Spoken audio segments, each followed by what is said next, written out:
We wonder whether, in light of the provisions of 2010 Constitution, the proposition that Parliament cannot amend the Constitution in a manner that they may result in the distortion of the basic structure still has a place in our jurisprudence.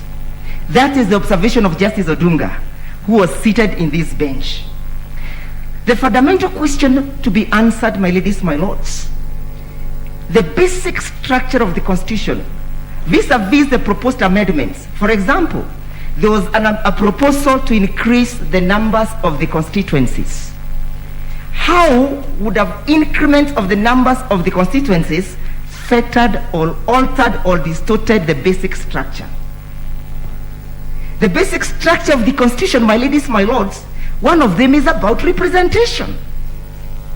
How does the increment of the constituency, so as to achieve equality and equity in representation, alter the basic structure?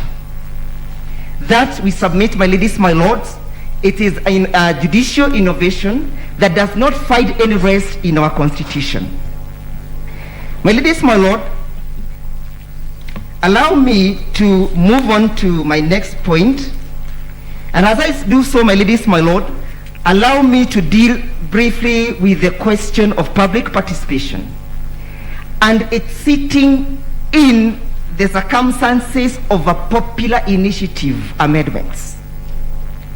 My ladies, my lords, the concept of public participation is intended to enhance participatory democracy, and as it enhances participatory democracy, it recognizes that it can interface with either Parliament or the county assemblies.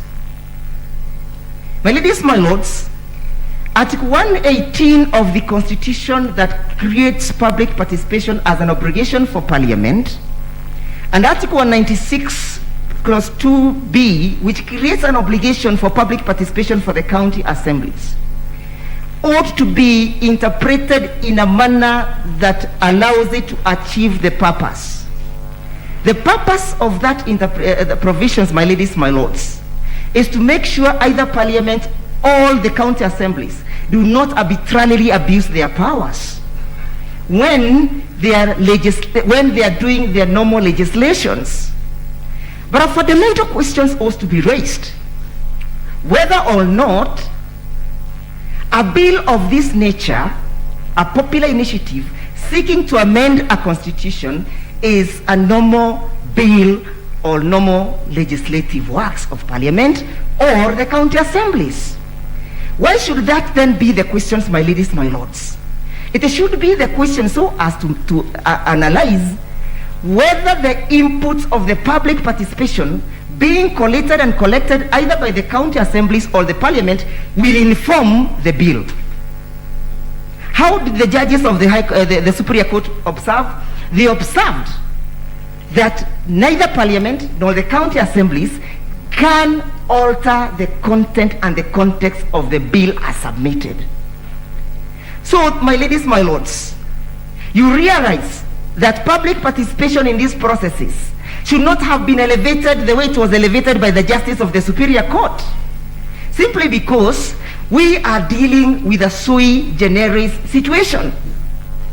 Sui generis, my ladies, my lords, in the sense that public participation collected and the views collected cannot alter the content. Why so, my ladies, my lords? Because the bill, whether domiciled in the Parliament or domiciled in the county assemblies, is not owned by either of those organs. The bill is owned by the promoter. So can views collected ordinarily alter the content of a bill proposed? For example, I give an example. Could the county assembly of Kenyan say that we are now going to create an executive prime minister? Would that find a sitting in a bill of this nature? Yes, my lord, we submit no. How, my lord? The justice of the Superior Court ought to have applied the doctrine of sui generis while interpreting Article 118 and Article 196, which allows or which brings the concept of public participation. My ladies, my lords, allow me to move to the contradictions appearing in the judgment. To do so, my ladies, my lords, permit me to request you to go with me to paragraph 490 all the way to paragraph 496. And the fundamental question we'll be asking following my submissions is whether a judgment that contradicts itself in this manner is capable of being implemented. My ladies, my lords, at paragraph 490 of the judgment, the judge says that, and I read, it follows that the president has no power under the Constitution as president to initiate changes to the Constitution under Article 256 of the Constitution, since Parliament is the only organ granted authority by under the Constitution. My ladies, my lords, the justice of the Superior Court observed that we need to have a holistic approach to the interpretation of this Constitution. Therefore, on interpreting whether the president has the capacity to initiate amendments, we also ought to have borrowed leave in Article 119 of the Constitution. Permit me, my ladies, my lords, to make just some little reference to the same.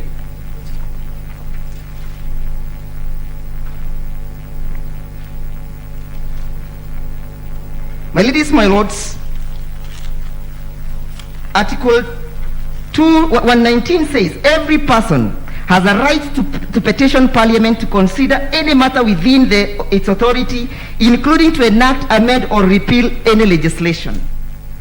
My ladies, my lords, they ought to have put into consideration these provisions and as well put into consideration the provisions of Article 27. 27 provides that we all are equal before the law and we enjoy equal protection. What made the justice of the Superior Court to declothe the president of that right of equality before the law? Could it have been the intimidation of the status of the president? My ladies, my lords, we submit thus that insofar as this provision or this paragraph so appears, the justice of the Superior Court failed to apply the purposive rule in the interpretation. Just a question, Mr. Ndegwa. Yes, my ladies. Does any legislation include the Constitution? Well, lady, that might be jurisprudential and debatable, but yet we submit that it's a right that is available to a citizen. And since Article 12 creates those rights of a citizen. My lady, my lords, what did the justice of the Superior Court say? The same paragraph.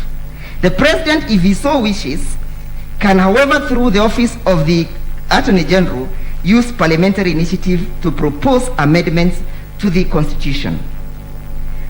What an observation.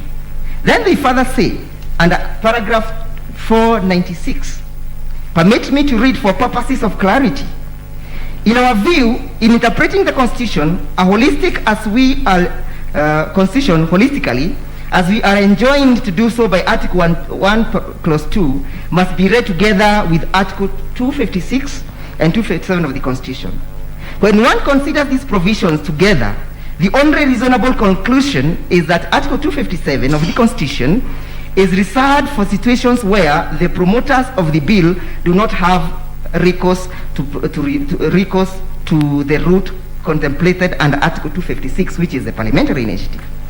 Our view is in tandem with the historical genesis of the provisions we have set out here above. In other words, Article 257, my ladies, my lords, route is meant to be invoked by those who have no access to Article 256. Those who have access to Article 256 routes are therefore barred from purporting to invoke Article 257. They have said, my ladies, my lord, the president has no access to that route. Then the further says that Article 257 is only available for the person who can access, who has no ability to access parliament. The further says that under Article 94, my lady, my lord, that parliament is the only legislative organ. Are we making our president a toothless dog? Does the president continue to enjoy the rights enshrined in the Constitution, or is he declothed of those rights pursuant to taking of oath?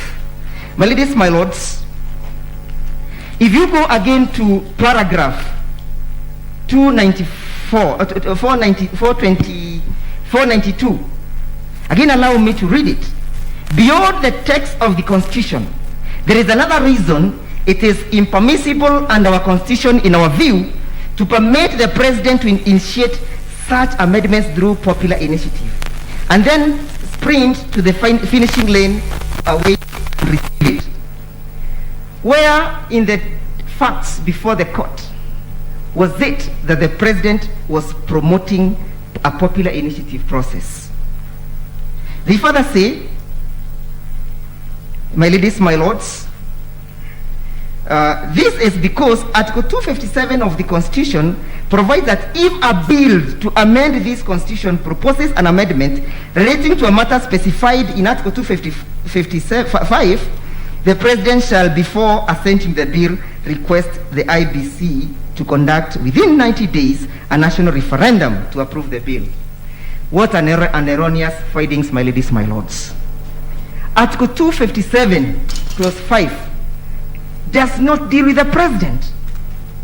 If you may read, my ladies, my lords, the specified article, my ladies, my lords, it provides that if Independent Electoral Commission is certified that the initiative meets the requirements of this article, the Commission shall submit the draft bill to each county assembly for consideration within 3 months. Could they have made erroneous finding because of the fixation they had with the whole notion of the president?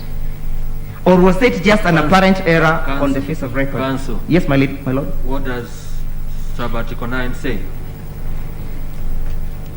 Of the same? Yes. If Parliament passes the bill, it shall be submitted to the President for assent. That's correct, my lord. But Yes. That is not what is captured in the judgment. The judgment speaks about the President taking the bill to the IBC. We can only take what is recorded because it's a court of record, my lords. So, he takes it to Parliament. Yes, my lord. And not to IBC. Yes, my lord. What is the big difference as far as your argument is concerned? Yes, What is the big thing there? I mean, you're saying the president has no role at all, but the Constitution says he receives it and takes it to Parliament. They are saying, my lords. Just a moment. Yes. They say he receives it and takes it to the IBC. Yes, my lord. They are saying if an amendment details or touches on Article 255(1), the President, and of course that is emanating from, the amendment is emanating from 256. That is when the President is seized of this function. But insofar as we are dealing with an amendment under Article 257 as it is in these circumstances, it was erroneous for them to find that the President has a role to play. That's our submissions, my lord. My lords, as I sum up, the justice, if you look at paragraph 490 and you look at the finding Roman 3, the justice of the Superior Court declared that a declaration is hereby made that the President does not have authority under the Constitution to initiate changes to the Constitution, and that a constitutional amendment can only be initiated by Parliament through a parliamentary initiative under Article 256 or through a popular initiative under Article 257. A correct finding. But again, my ladies, my lords, the question is, what was the role of the President in the entire process? The role of the President in the entire process was detailed in Article 131 of the Constitution. What does it provide? That the president has the role of initiating national unity. Where do we get this national unity from, my ladies, my lords? We get it from Article 10. Article 10 provides the principles and values of national of governance. And the president, under Article 132, is mandated to make periodic reports to Parliament on how he has achieved the implementation of Article 10. But does Article 131 tell us the means, the modes, the manner, how the president is supposed to initiate the process of national unity? It doesn't. The law doesn't constrain and restrict the president. He is left to his discretion even to create a task force as such of the Building Bridges Initiative. Was it then possible that the court could then declare the Building Bridges Initiative unconstitutional? We must look at the objects and the purpose for which the Building Bridges was created. Among the fundamental purpose, my ladies, my lords. Mr. Ndegwa, can you wind up? Yes, my lord, I'm just winding up. My ladies, my lords, the purpose for the creation of that organ was to enhance national unity. Can we fault the president for doing what is constitutionally his or what is constitutionally bestowed upon him? We submit no. My ladies, my lords, there ought to be equality of arms. When the matter of justice, Lady Justice, Deputy President of the Supreme Court, was brought before the court, she was treated with equality of arms. Why should we declare the president of his glory conferred upon him by the Constitution and clothe one organ with the other? We need equality of arms. Well, ladies, my lords, unless there is any clarification, I beg to rest my case and greatly thank the court for its time. Thank you, Mr. Ndegwa. Lord, I have a preliminary request to make.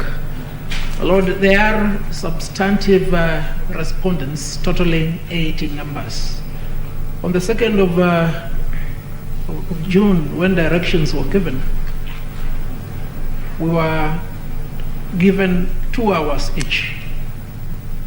My Lord, the speakers who are now on the floor did not speak before the High Court. In fact, they were not party to the directions that we took on time. My point is this. If the 8 of us will be given 2 hours, as we are entitled to, is it possible we'll conclude this hearing today or tomorrow? It is not. I therefore humbly request that we stick to the directions that were given. If they are supporting the appellants, let them just indicate they are supporting. Because it will be an anathema for the county government of Kirinyaga or Kiambu to come here and say they are supporting the president's position. That's just a humble request. Thank you, Ms. Harvey. We have done with the respondents who are supporting the petition, and we are now moving to just hold on, council. Okay. We are now moving to now to the respondents who are opposing the appeal, and we have a total of about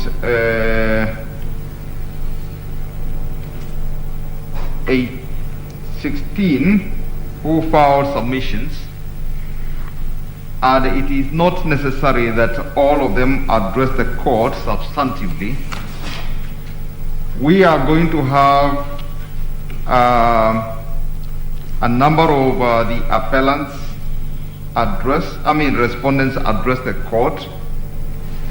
Remember, when we were giving directions, we say that the court reserves the right to restrict time to avoid unnecessary repetition, because all the issues are cross-cutting.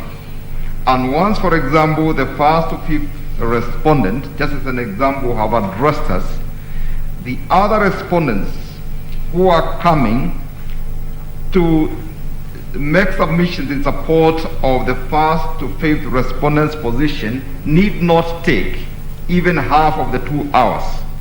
And that's why we said, each side to organize themselves to determine who is going to address some of these thematic areas. We cannot possibly have each and every respondent having 2 hours. So that is the way we look at it. We have to finish this matter by tomorrow. We have sufficient time to do so. What's your name, Counsel? Your Lordship, my name is George Gilbert.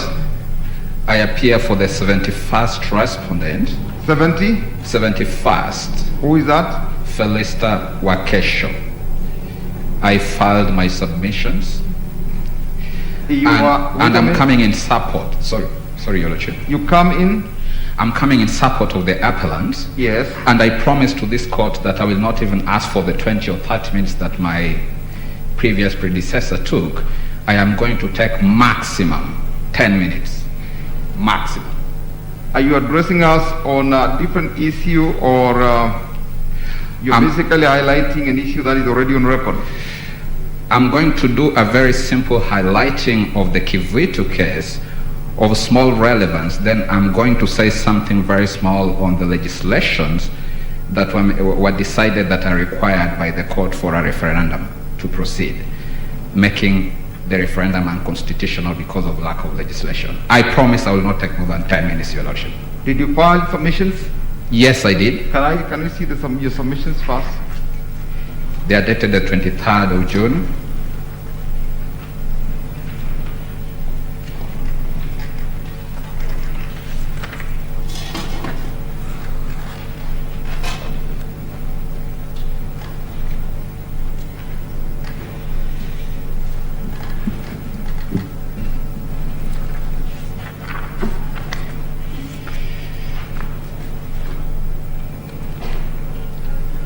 So, Mr. Gilbert?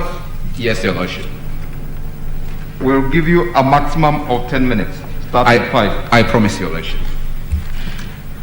Now, Your Lordship, as I start my submissions, it is very important that I refer you to the judgment of the Superior Court. The copy I have is found in Attorney General Supplementary Record of Appeal, Volume 1A. So your opening remark is that you're supporting the... I am supporting the appeal in its entirety. I am supporting the submissions of all the parties who have come before me. Okay. And I associate myself fully. All right, go now that with the substantive issue. Now, Your Lordship, I refer you to court framing its issue, which is found at the page 5 of the judgment of the court, basically on the basic structure. In declaration number 2, the court is persuaded to consider chapter 1, chapter 2, chapter 4, chapter 9, and chapter 10 of the Constitution to be the relevant chapters that are part of the eternity clause or the basic structure of the Constitution. Your Lordship, Article 255(1) A to J, if you look at it keenly, it actually encompasses all the chapters that are represented in that declaration that is sought. That is the position of the court. That was the position of the petitioners in the Superior Court. Your Lordship, it is true to say, as Professor Gidu said yesterday, that in many occasions the terms basic structure, eternity clauses, and unamendable clauses is used like interchangeably. If you look at 4 on the same page 5, it is the same chapter 1, 2, 4, and 9. We submit that the same chapters that are being talked about are the same chapters that appear in Article 255, 1A to J. Now, Your Lordship, what is so special about 1A to J of 255? It picks out of all the preceding 245 articles of the Constitution, the drafters picked special 10 of them, 10 articles, A to J, and said these are basic and core to the principles and values of this Constitution. The people of Kenya saw in their wisdom that 10 of all those articles are very important to this Constitution. What do they say about the 10? They say every other thing save for these 10, you must take it to a referendum. Your Lordship, if you go to 256 on the parliamentary initiative, 5A, they say that you can do anything, but when it comes back to the ones mentioned in 255A to J, go to a referendum. Your Lordship, go to 257.10, Article 257.10. They again say that if you want to touch on the 10 in A to J 255, go to a referendum. Your Lordship, I submit at this moment, there is a reason and a special and specific reason for those A to J in 255.1 being mentioned and say, for these ones, go to the referendum. Now, Your Lordship, I'm submitting that while the framers drafted and Kenyans passed that constitution, they very much understood the historical context of the country and the various attempts to amend the constitution, that they decided to say that these are special. Your Lordship, at this moment I pose the question: what is more important in a constitution than the Bill of Rights?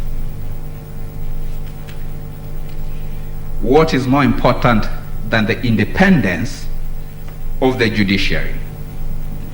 Those are the matters that the framers and the enactors of this constitution say, these are special, but they must go to a referendum. Your Lordship, my predecessor spoke about Kivuitu, and I hope you've not taken it off your desks. In the Kivuitu case, I want to specifically refer you to paragraph 158 and paragraph 159, specifically.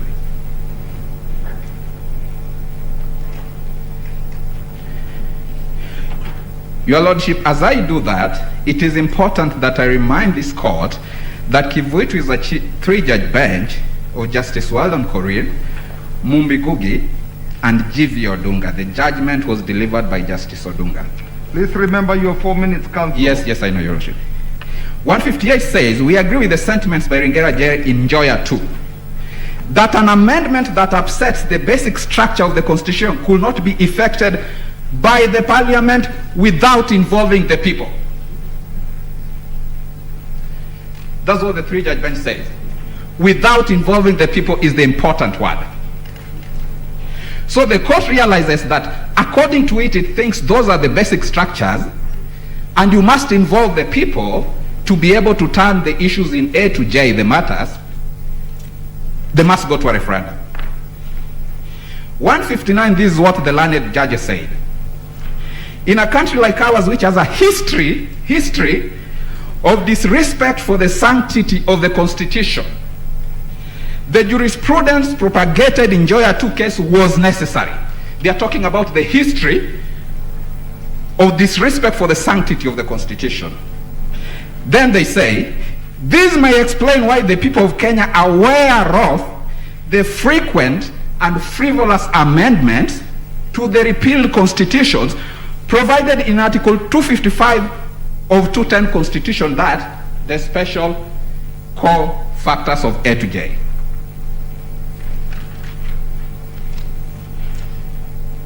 Your Lordship, paragraph 162 of that judgment, they give an example of the independence of the judiciary.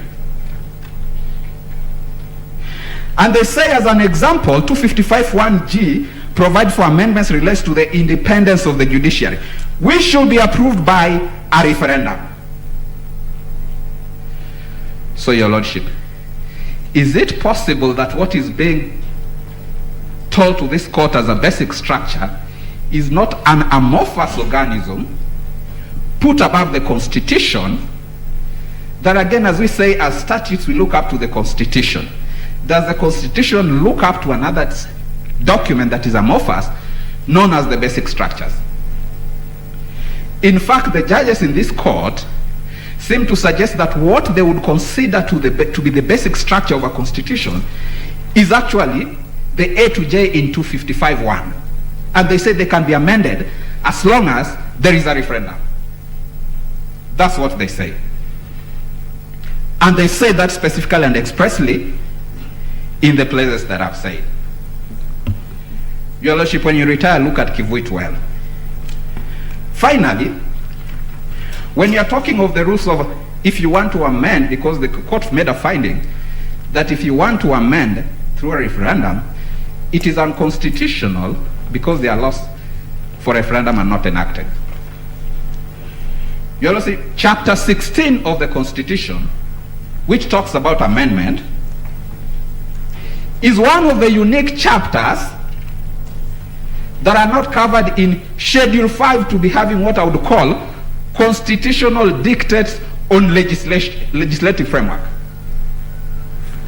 The 5th schedule has listed very specifically the articles that must be enacted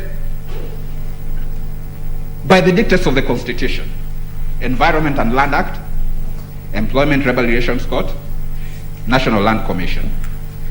The one for legislation for the framework for referendum is not one of them, as IBC submitted. However, it is provided for in section 49 of the Election Act. Your Lordships, 4 seconds back to you. Thank you for your time. Thank you, Mr. Gilbert.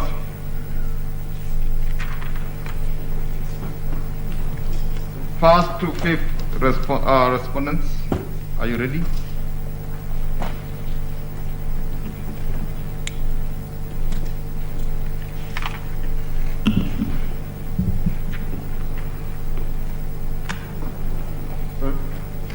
Yes. Now, good morning, my Lord. My name is Mudomi Liankolu. Good morning. For the 76th respondent, there is a small housekeeping matter. Sorry, Mr. Tiankolu, you are for? The 76th respondent. You are the one who is beginning the... No, my Lord, but I have the permission of the President of the Law Society to raise a small issue that is of concern for all the respondents. Yes. My Lord, when we came for the case conference on 2nd, paragraph 8 of the order that you issued was to the effect that each of the respondents would have 2 hours, and each of the petitioners, or rather the appellants, would equally have 2 hours. And whereas up to that point there is no major issue, my Lord, what has transpired so far is that we are hearing this case for the 3rd day. Mr. Tiankolu, please let us not spend time on that. Yes, my Lord. Wait a minute. Yes. Some of the respondents who have spoken here, we have given them 10 minutes. Yes, my Lord. Not necessarily 2 hours, not necessarily 30 minutes, because they are not saying, they are not making any novel point that has not been made. And we are not going to sit beyond tomorrow. And so, we reserve the right to manage time in such a way that holding the scales of justice in an even manner to both sides, we hear you sufficiently. The sooner we start with the case, the better, so that if you are the one on the floor, if it is Mr. Harvey for the first, the 5th respondents, take your 2 hours, and then we'll determine what time to allocate to whoever comes after you, irrespective of what direction number 8 says, because in the last sentence we say that, however, the court shall be at liberty to limit the time allocated to avoid repetition. We knew that there were almost 81 respondents, but at the time there were not more than 5 or so who had made submissions. Why? Because the other parties, the other respondents, we assumed, took the position that they were going either to support or, they were taking more or less the same position as the one taken by either the appellants or the respondents. So, let us now go to the substance of the appeal. My Lord, I beg you, grant me just 1 minute to make my point. We are not questioning the authority of the court to manage the time. What we are questioning is the evenness of how the time has played out in court, notwithstanding the directions. And the point we are making is, we scheduled 4 days for hearing this case. We on the 3rd day, part of it is still being spent hearing the appellant's case.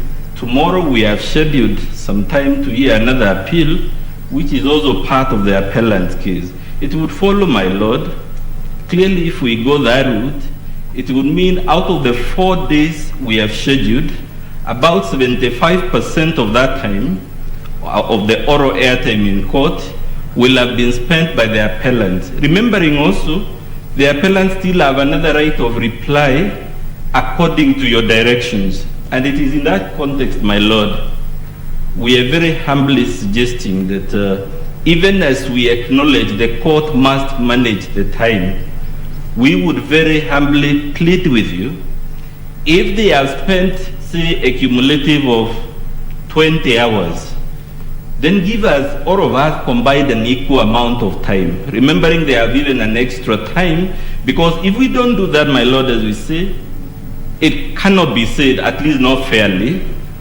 that we had an equal opportunity between the two sides to ventilate our respective cases. So all I'm saying, my Lord, I know we agreed we will finish this case, but for me I would suggest, if only for equality of arms, even if it means, my Lord, gives another extra day. We know the system has suffered because we have pulled all our judicial resources to handle this matter. But my Lord, I will remind you what we suggested on 2nd. This is the most important case of our lifetime. If we spend another 2 or even 3 extra days, fine, the backlog will still increase, but it will be time spent in a worthwhile manner.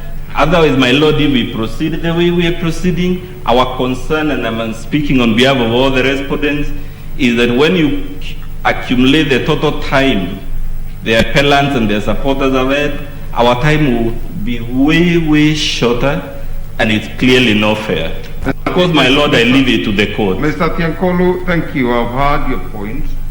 And what we have said is this. First of all, I want you to remember that day 1, most of the morning was spent on the preliminary issue that we had to deal with. And yesterday, there was a time, almost half an hour, part of the afternoon, that we were not able to sit because of power interruptions. We have not come to the end of the session tomorrow. We have said, let us get going. If by the time we come to the end of the session tomorrow, we still find that there are substantial, substantive parties who must be heard on issues that have not been covered, we'll cross the bridge when we get there. I'm guided, my Lord, so that I don't waste more time. Let us now get to the matter. And my President will take the podium, my Lord.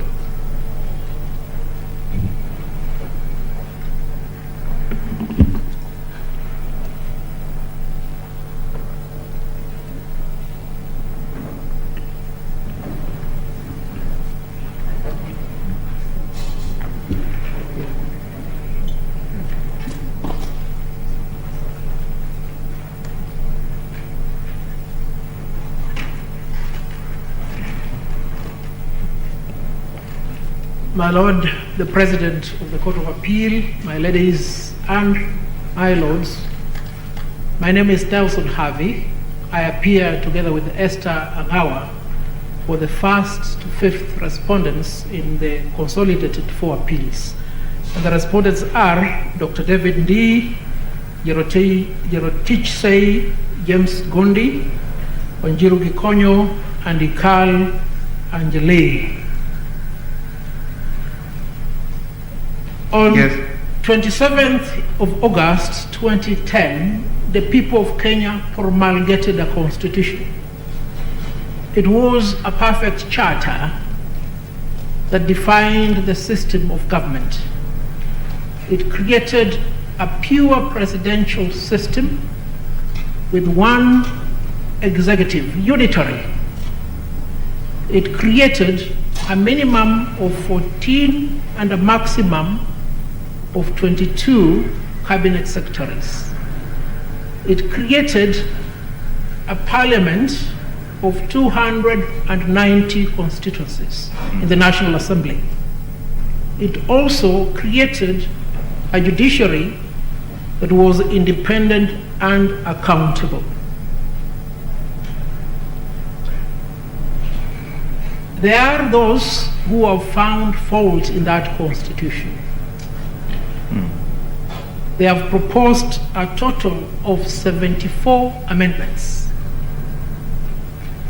Within the stroke of the pen, which proposal dwarfs a total of 38 amendments effected on the Independence Constitution from 1963 to 1991. Our submissions are structured as follows. I will address the judicial authority over political actions and decisions, the legal underpinning for the basic structure, eternity, and amendable clauses doctrines, amendment and dismemberment, constituent power, popular initiative and constituent power, the President and constituent power, the effect of the Constitutional Amendment Bill 2020 on the basic structure. My colleague Esther Ngawa will address quorum of the IEBC, the role of IEBC in verification of signatures of supporters of a popular initiative, voter registration, public participation, referendum questions, and referendum law.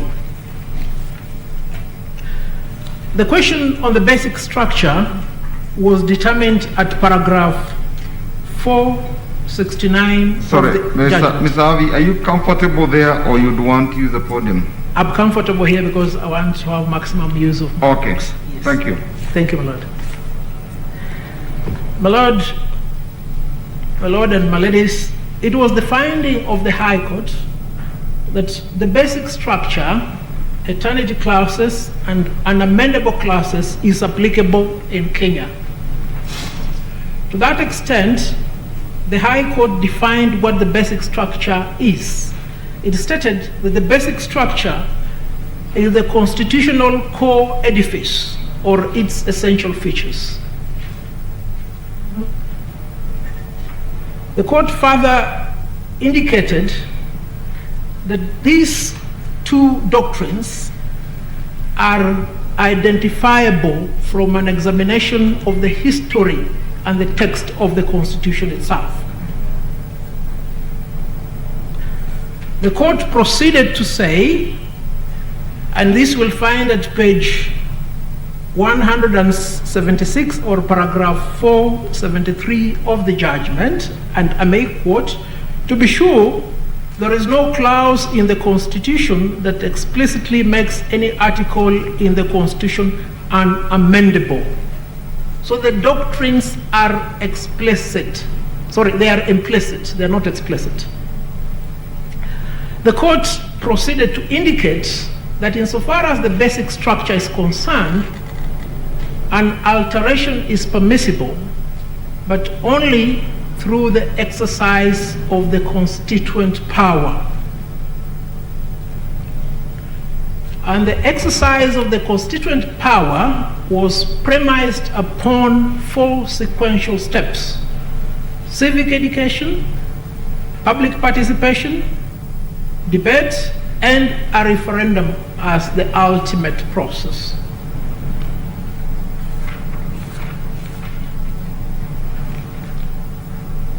Now, the question that arises, and which the appellants dwelt upon at length, was that the doctrine of constituent power is not textualized in the Constitution of Kenya and is inapplicable.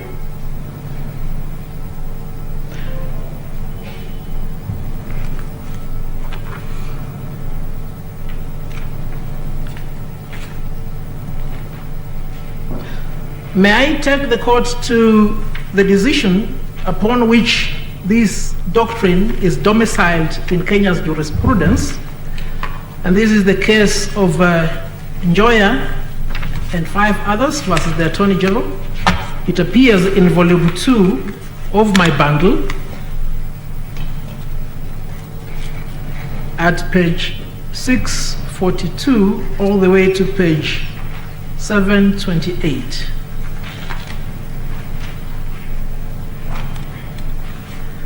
And you will find at page 677, the anchoring of the constituent power. And this is what Justice Aaron Ringera said about the constituent power at page 677. Indeed, it is not expressly textualized by the Constitution, and of course, it need not be. If the makers of the Constitution were to expressly recognize the sovereignty of the people and their constituent power, they will do so only ex abundanti cautela, out of an excessiveness of caution. Now, this doctrine did not originate with Justice Aaron Ringera. It is my submission that the doctrine permeates the entire history of democracy. You will find this doctrine elaborated by John Locke in the 2 Treatises of Government, volume 1 of my submissions, at page 247.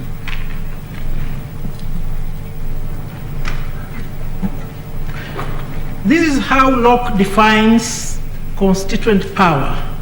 He defines constituent power as the power to form government. He proceeds to say constituent power connotes the subordination of the power of the Commonwealth. And the Commonwealth here refers to the civitas, civil government. Baron de Montesquieu, writing about the spirit of the laws, which you'll find at volume 1, in particular at page 318, identifies that constituent power.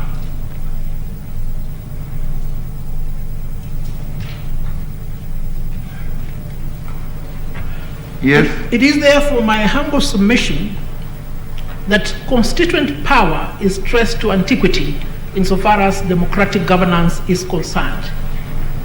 It is not an emergent concept, it is not alien. May I conclude that particular part with what renowned professor of law Ben Nubweze states about constituent power. And you'll find this in volume 2 of my bundle, in particular at page 496. Page 496. This is what Nubweze states at page 496. The chapter is titled Presidentialism and Constituent Power. I will revert to the issue of the president and the constituent power. But in the concluding line of the paragraph, it is a power to constitute a frame of government for a community, and a constitution is the means by which this is done. In essence, therefore, it is the sovereignty. It is my humble submission that with those precise arguments based upon the law, we have founded the existence of the constituent power within the realm of constitutionalism. We need not look any further. Now, having identified the constituent power, we now proceed to consider the legal underpinning for the basic structure, eternity, and unamendable clauses in doctrine. Again, permit me to go back to the Njoya case, where the basic structure doctrine, in my humble submission, finds the first application in Kenya's constitutional jurisprudence. And this is what Justice Aaron Ringera said at page 688. Page 688. I've highlighted it. He says, all in all, I completely concur with the dicta in the Kasevenanda case that Parliament has no power to and cannot, in the guise or garb of amendment, either change the basic structures of the Constitution or abrogate and enact a new Constitution. What was the context in this matter? An entire abrogation of the Constitution was sought on the basis of Section 47 of the retired Constitution. The court said no.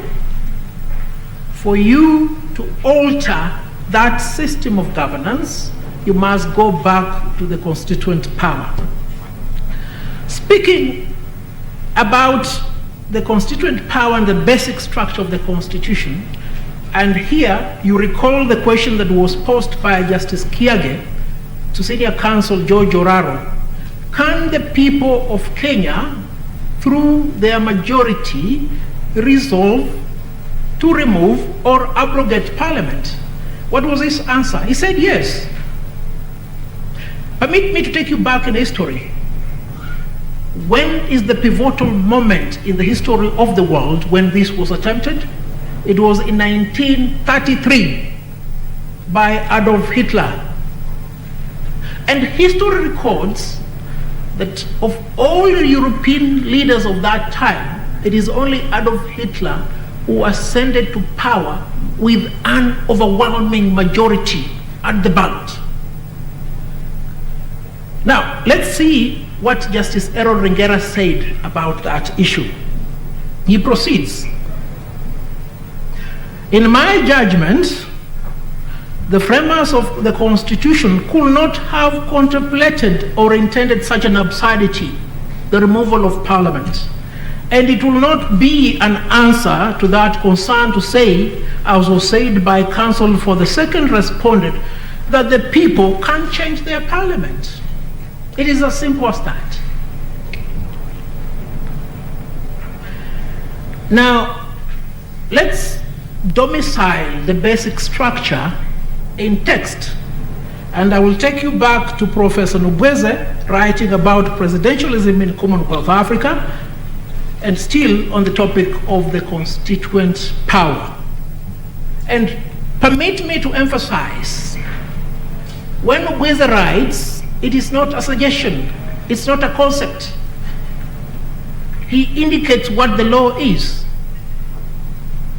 And for those without the benefit of good learning, this is the point. If you go to your library, you will find the common law texts. For instance, we have Chiti on contract. Chiti writes the law. We have De Smith on constitutionalism. The Smith writes the law. We have Gower on company law. They write the law. So that when we find these postulations in the written works, they're not suggestions. They are the law. Now, we go back to page 496, where Nobweze talks about the basic structure. And in particular, you'll find this at page 500 to 501. 500 to 501.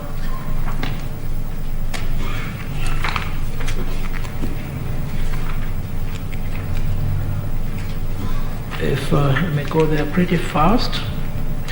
So we start with page 500 at the bottom where it starts as follows. A constitution is supposed to be a permanent charter which is to endure for ages to come and not to be lightly altered to meet the temporary expedience of political parties. And my lords and my ladies, as you pause there, let me take you back to the preamble of the Constitution of Kenya so that the significance of these points may sink. This is what the preamble says in introduction and in conclusion. We, the people of Kenya, then after enumerating all those recitals, says, adopt, enact, and give this constitution to ourselves and to our future generation. Now, if any scholar of law or litigator were to ask you to locate the basic structure doctrine in the Constitution, then the answer will be, can you locate for me the doctrine of separation of powers, checks and balances, and independence of the judiciary?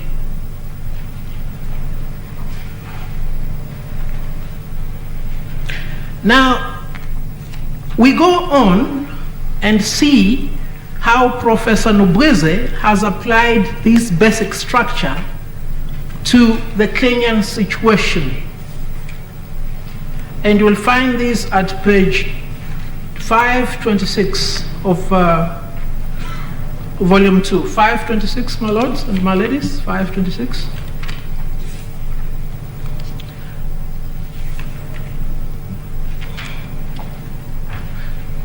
And I've highlighted at 526, but I'll proceed straight ahead to page 527. And the background is this. He has examined all amendments in the Independence Constitution at the time of his writing in 1973. And he has categorized them into two: the strict power of amendment and the power of repeal. And before I read what he has said, he concludes that there is a dichotomy between amendment and repealing. And what in actual fact happened to the Independence Constitution were not amendments, they were a repeal. This is what the renowned scholar of law says. This alternative method that was used initially in Kenya appears to be legally unimpeachable, the alternative method. Since the power to alter the Constitution was rather widely defined to include amendment, modification, or reenactment, with or without amendment or modification. And here is where we underline. However, applied to the Independence Constitution, but not to the Order in Council itself, it may be doubted whether the spirit of the amending power contemplated the destruction through the superimposition of a republican presidential form of the system of government instituted by the Constitution, namely monarchical parliamentary government. The so-called amendment, in fact, established a new constitution, and as such, should have been effected by the repeal of the existing Independence Constitution. He says this in 1973. Is he alone when he says this?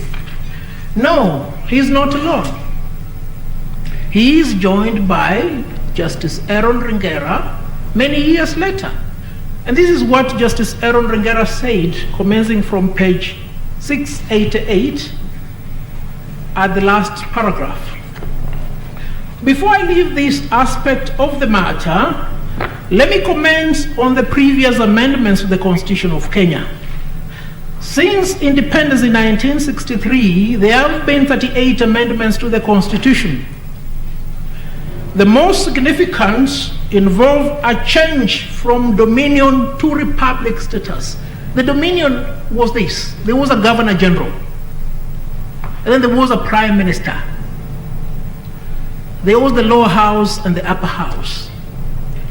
What we commonly refer as to Madaraka Day is the day that we were given a prime minister. Within 6 months, by December 12th, what we commonly call Jamhuri Day, the Constitution was abrogated to eviscerate the dominion status and install a presidential system. Now, Ringera proceeds. Abolition of regionalism, what we now have as devolution, change from parliamentary to a presidential system of executive governance, etc. And this is how the learned judge, and he was indeed very learned, concludes. The effect of all those amendments was to substantially alter the Constitution. Substantially alter the Constitution. Some of them could not be described as anything other than an alteration of the basic structure or features of the Constitution. And they all passed without challenge in courts.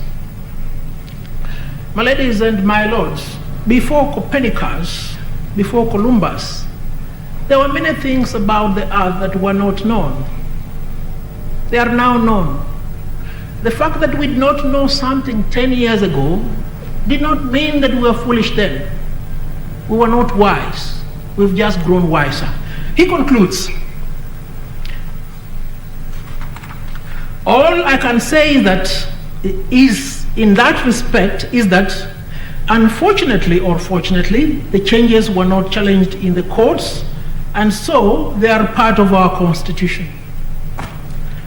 Now, fortunately for us, the 74 proposed eviscerations on our permanent charter were successfully challenged before the High Court. The High Court agreed with us. It is my humble request that you uphold the finding of the High Court on that issue.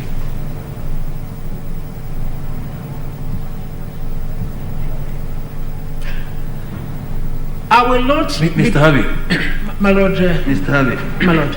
I follow your argument, but I'm just wondering, the wisdom you speak of, past Njoya, the Njoya decision was in 2004, is it? 2004. 2004. Yes. He speaks very clearly about the place of the Constituent Assembly, right? Yes. Now, when you come to our Constitution, 2010, you have this chapter which talks about, I know you're looking at your watch, yeah? Time. It lists those chapters that cannot be, or rather section 1, that cannot be amended without reference to the referendum. My question is this: why is it that we were able to incorporate the referendum, but we did not include the Constituent Assembly, which now the judges of the court below actually say is an important aspect in that process? Yeah, my Lord, you're right. Your question is quite germane. And it is partly answered by Justice Ringera, and it is also answered by other scholars. And that is why Justice Ringera said, if we don't have a referendum in our law, it is implicit. Out of abundant caution, we have included the referendum. But, my Lord, let me trace the origin of the constituent power, because it is my humble submission that the constituent power is that which is in us.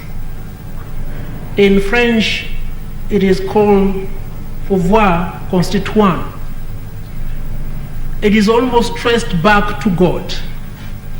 It is in the category of what we call inalienable rights. For instance, I have the right to life.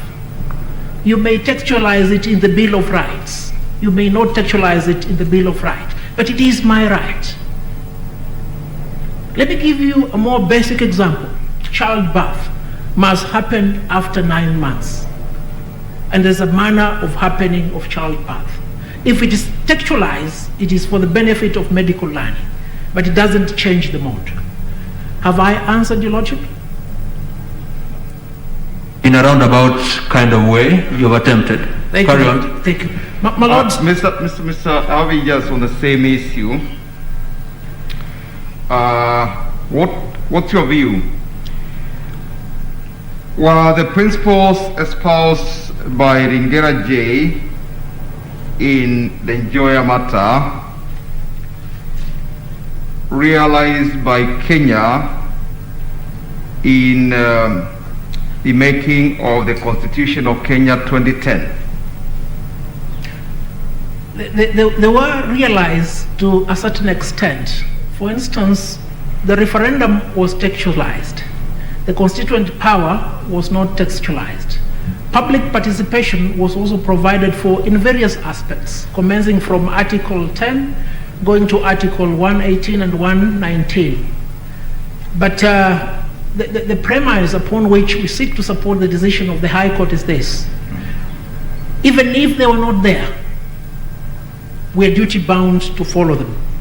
There is an argument between Princess Anne and President Lyndon Johnson as to the efficacy of the Westminster model vis-a-vis the presidential system in the United States. And Anne told the president, if you are accustomed to mediocrity, you will find fault in perfection, referring to the English system of governance. Because in England, scholars will say that England does not have a written constitution. The fact of the matter that England does not have a constitution, that's the fact. What England has is demonstrable, perfected constitutionalism. So that these doctrines in here, and they apply whether or not they are textualized. All right, move on. Thank you, my Lord. My Lord, I will be doing an injustice on that topic if I did not acknowledge the works of Professor Richard Albert on the basic structure, which you will find I have extracted at page 1281. And Richard Albert says this, writing about how courts become supreme in defending the Constitution from unconstitutional amendment. He says that it is the duty of the court to defend democracy. Another writer whose mention requires immortalization for the purposes of these proceedings is Yaniv Rosnai, writing about populist constitutionalism and unconstitutional amendment doctrine. Again, he formulates the doctrine of constitutional capture. And because this is very relevant, permit me to cite and quote in brief what Rosenai states at page 1304 of volume 4. He formulates the concept of constitutional capture by a populist regime or leader. And then he concludes at page 1307, the last paragraph. 1307. This is what Professor Rosnai states. Abusive constitutionalism becomes especially attractive. 1307 at the bottom. Yes, go on, we are with you. Abusive constitutionalism becomes especially attractive with relatively flexible amendment processes controlled by a dominant party or the government. He proceeds, for example, what allowed the weakening checks and balances on the protection of rights in Hungary, effectively turning it into an illiberal state that fails to comply with minimum standards of constitutionalism. Here at home, and it is a pity that the few royal natives like Professor Githu Muigai and Professor Ben Sianya have not brought their works on this issue. Here at home... Sorry, Council, what did you say?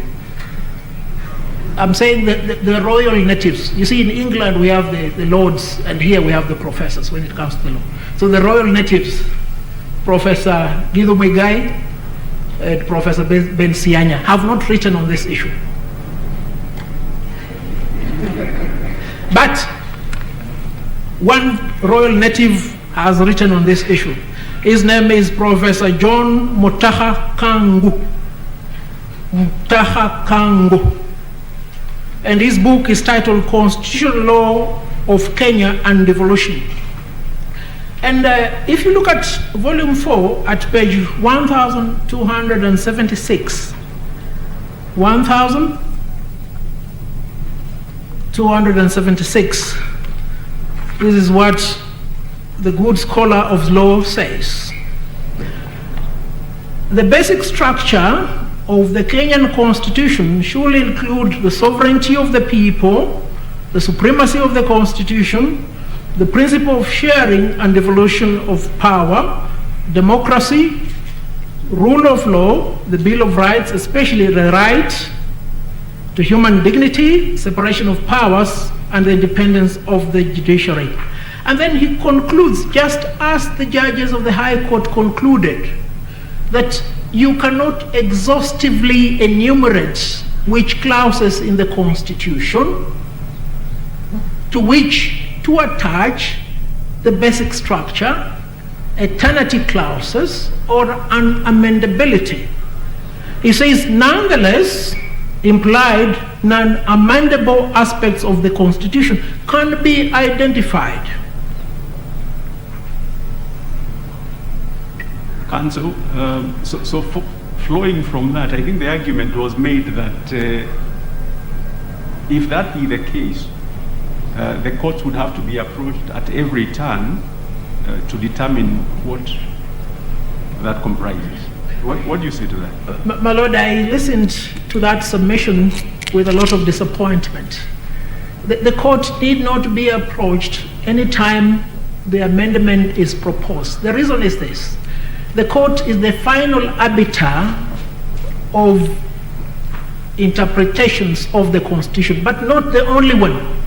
Under Article 10, everybody is obliged to apply and interpret the law when formulating policy or making a decision. It will therefore be incumbent upon any initiator of an amendment initiative, be it Parliament or Wanjiku, to make that inquiry. And my Lord, this is fundamental because under Article 94 of the Constitution, Parliament's fundamental role is to protect the Constitution. And before I part from that point, this Parliament identified 3 areas of unconstitutional amendments in the bill. 1, the installation of an executive prefect in the judiciary in the name of ombudsman. 2, the manner of creation and allocation of boundaries. And 3, the want of a legal framework to enable amendment. But they nonetheless passed the bill as it is. Why? Because they failed to comply with Article 10 and Article 94 insofar as they apply. And my Lord, it must sadden you that a legislator will come and tell you here that should we be coming to court every time we want to identify a basic structure? I think I've sufficiently answered that point. It is not clear what the answer is to. So what is to happen if a proposal is made to amend? How is one to go about determining whether you are tampering with the basic structure or not? How do you make that determination? My Lord, the determination is to be made by looking at the history of where we've come from. For instance, we have a pure presidential system of government. And upon it is anchored separation of powers and checks and balances. So that when you initiate that amendment, you need to look at the history of the people of Kenya in constitutional making. But should there be need for the issue to be determined in court, it will be determined when it has become germane. Like in our case, the issue was germane. It was not in the realm of conjecture. So that conundrum is one that should not prevail at this juncture.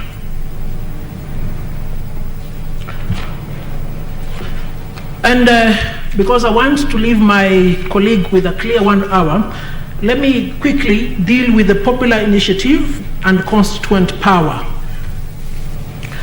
Now, I will take you to volume 1 of my list and bundle, volume 1, and here we are again referring to a scholar, a professor of law, Professor Albert Stern, Methods of State Constitutional Reform.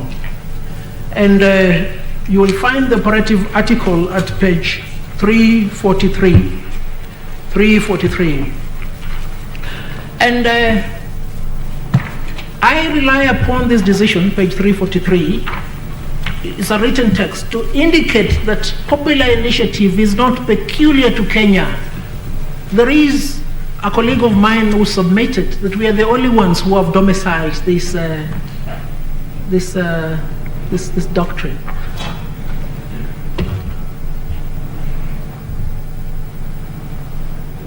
Yes. If we can look at page 343, this is what Professor Stern says. In America, it is called the Constitutional Initiative. And in paragraph 1, the last 2 lines, it is regarded as an expedient which may be utilized in situations where the legislature has failed to act. Substantially, the device amounts to a reservation by the people of the power to alter the basic law in their sovereign capacity without resort to the usual process of legislation through representation. And then Professor Stern proceeds to conclude when he's evaluating the efficacy of the constitutional initiative in the United States of America, and this is what he says at page 60. Page 60 at subtopic evaluation. As a technique of amending the state constitution, the initiative has distinct advantages and disadvantages. On the positive side, one of the most significant advantages of the constitutional initiative is its availability as a popular weapon to combat domination of legislative bodies.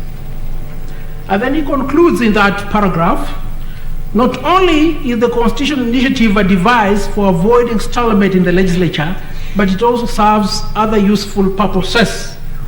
If properly utilized, it may be a device for popular education of important public issues. An admission was made from this podium by none other than the Attorney General. They are pending before Parliament a total of 22 proposed amendments to the Constitution. One of my colleagues will deal with how the government government. Is it pending or attempts that have been made? They're still in Parliament, 22, and we have enumerated them in our petition, 22. So therein lies the mischief. You've seen legislators speak here and seek to ascribe to themselves the title Wanjiku. A legislator can never be a Wanjiku. It's as simple as that. And I will conclude with that point when I'm talking about the president and the constituent power. And straight to the point, we'll start with the definitions at Article 260 of the Constitution. Who is a person? Who is a public officer? Who is a state officer? The moment you become president, you cease being a person. You become a state officer. And if there is any doubt as to how you are supposed to exercise yourself, then recourse can be made to 2 or 3 examples.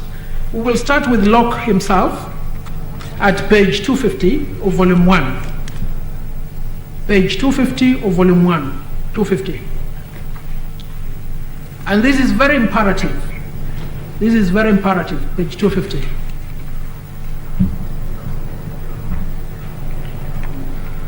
And I don't want to read the entire treatise, but if you look at, starting from paragraph 151 at the bottom, this is what Locke concludes about a state officer, the monarch, the executive, who ceases holding his office, a hallowed office. But when he quits his representation, this public will, the protection he enjoys, and acts by his own private will, he degrades himself. He degrades himself. And he cannot come here and complain through the Attorney General of being insulted. And is but a single private person without power and without will, the members owing no obedience but to the public will of the society. Locke proceeds to indicate that doing so amounts to tyranny. He has also defined tyranny at page 272 to 273. But before I examine what Nugweze states about the office of the president and whether or not he can exercise constituent power, permit me to premise the foundation from Article 131 itself. 131.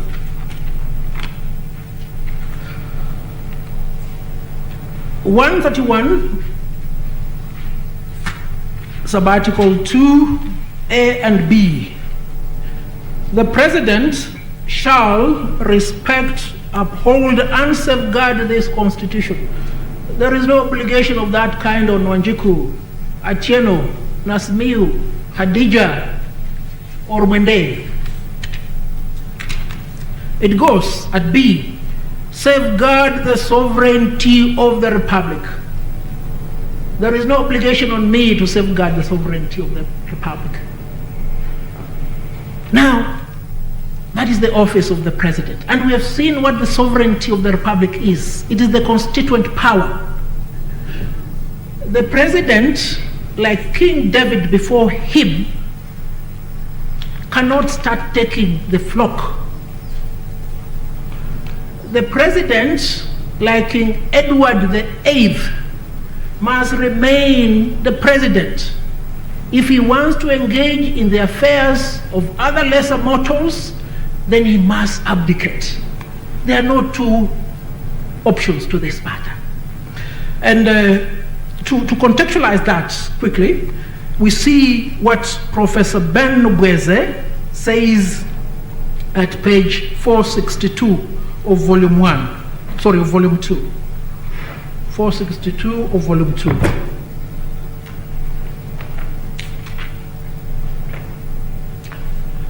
At page 462, writing about the extent and the reality of presidential power, Nogweza says the most striking feature of the presidency in Africa is its tremendous powers.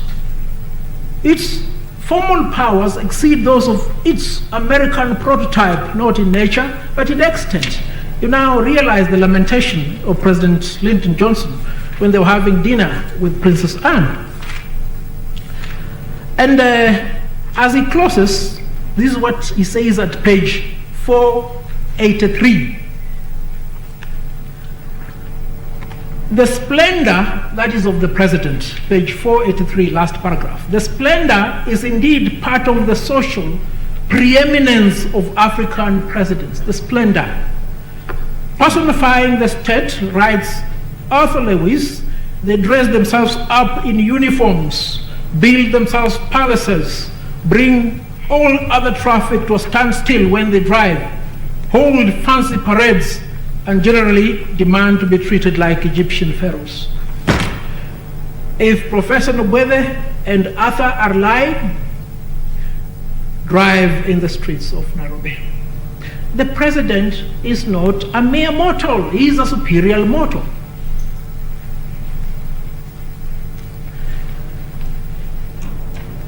Now, let me conclude with the effect of the Constitutional Amendment Bill on the basic structure, eternity, and unamendable clauses doctrines. So, sorry, before you leave that, Mr. Harvey, so your submission, following from what you have said, My Lord, would therefore be that Articles 27, 38, among others, yes, cannot apply to the president? The president cannot be party to a popular initiative. No. I'm talking about Article 27, Article 38, among others. My Lord, let me just go there. My Lord, they do not apply to the president. And I'll just give you one illustration. Let's look at Article 37. The right to assemble. No, I'm talking about 27 and 38, among others. Can they apply to the president? No, they don't apply to the president. All right. And the reason is simple, and it's in Article 37. Every person has the right, peacefully and unarmed, to assemble, to demonstrate. Imagine the president demonstrating or picketing. Supposing, Harvey, My Lord, supposing the president is president on an independent, as an independent, I think that picture was presented here, and he has a parliament which is running rogue. Can he not make an appeal directly to the people, go to the people who elected him and demonstrate in the streets of Nairobi against that parliament? a story is told today, I think it was told today by retired Justice Kwach or Dr. John Khamenei, that when there was a threat of toppling President Jomo Kenyatta's government, one Chief Justice joined the crowds to demonstrate in the streets of Nairobi, and it was ridiculous. But, my Lord, to contextualize what you're talking about, there is this documentary series, The Designate Survivor, the predicament of an independently elected president in the United States. It is a predicament. It may arise, it may not arise, but the fundamental proposition is this: Kenya is a multi-party democracy. You stand as no ball chance in hell winning the presidency in Kenya as an independent. Supposing, because that was presented here, supposing Parliament doesn't listen to the President. Parliament has the majorities, and people in this country, people change, right? Yes, my Lord. If that happens, are you saying that the President cannot make a direct appeal to the people and join them in petitioning Parliament, for example? No, my Lord, he cannot. If the president is such a predicament, he has to do which King Edward VIII did. He has to resign. He must abdicate and go and marry the American divorcee. It's as simple as that. So what is the place of Article 1, Sub-Article 2 of the Constitution? Can Wanjiku speak through a state officer, even the president? Can Wanjiku present a request to a state officer and say that this is my petition, this is my request, can you consider it and act on it? But Lord, there is a reason why I refer to Professor Stan to create the conceptual framework of what in America is called the Constitutional Initiative. Yes, and link it kindly to Article 1, Sub-Article 2, so that we make an informed decision regarding the question of sovereignty and the people exercising their power either directly or through their democratically elected representatives. Thank you. Well, Lord, I agree. The question is quite appropriate. Under Sub-Article 2, the people can act through those two fora, directly or indirectly. When they do so indirectly, they do so through their representatives. When they do so directly, they do so in exercise of their constituent power.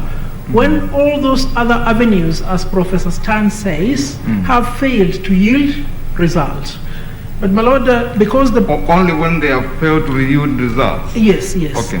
And my Lord, perhaps now that you've asked that question, the answer that was given by Professor Nobweze may be apt here at page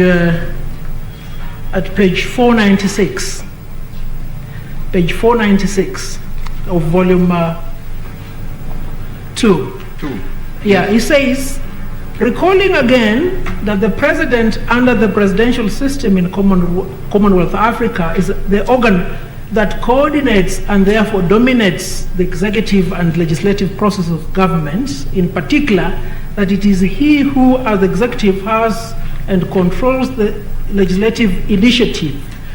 We ask the question whether his power in this behalf includes or should include constituent power. And when you progress with that chapter, Nobweze concludes affirmatively that the president can never exercise constituent power. And I may take you even further. Justice Wolfgang,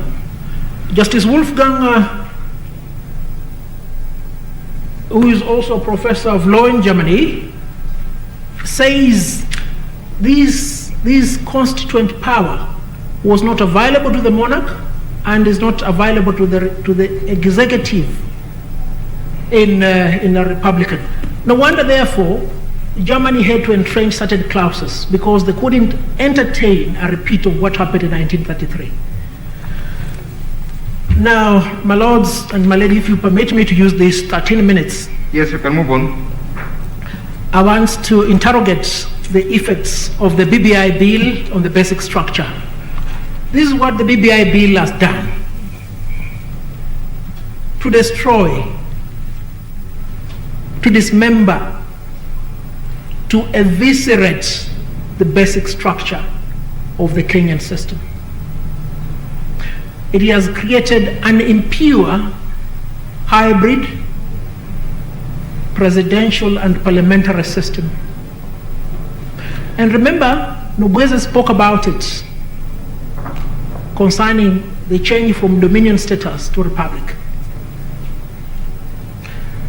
This bill has domiciled the cabinet in the legislature, effectively obfuscating the functions of the executive and of the legislature. They may tell you we can't see separation of powers in the Constitution, but it's there. There is no separation of powers in what is intended. Thirdly, it has sought to interfere with the independence of the judiciary by installing an executive prefect in the name of Bobchinski, aka Ombudsman, to perform functions allocated by the people of Kenya to the Judicial Service Commission. Parliament itself acknowledged this fault.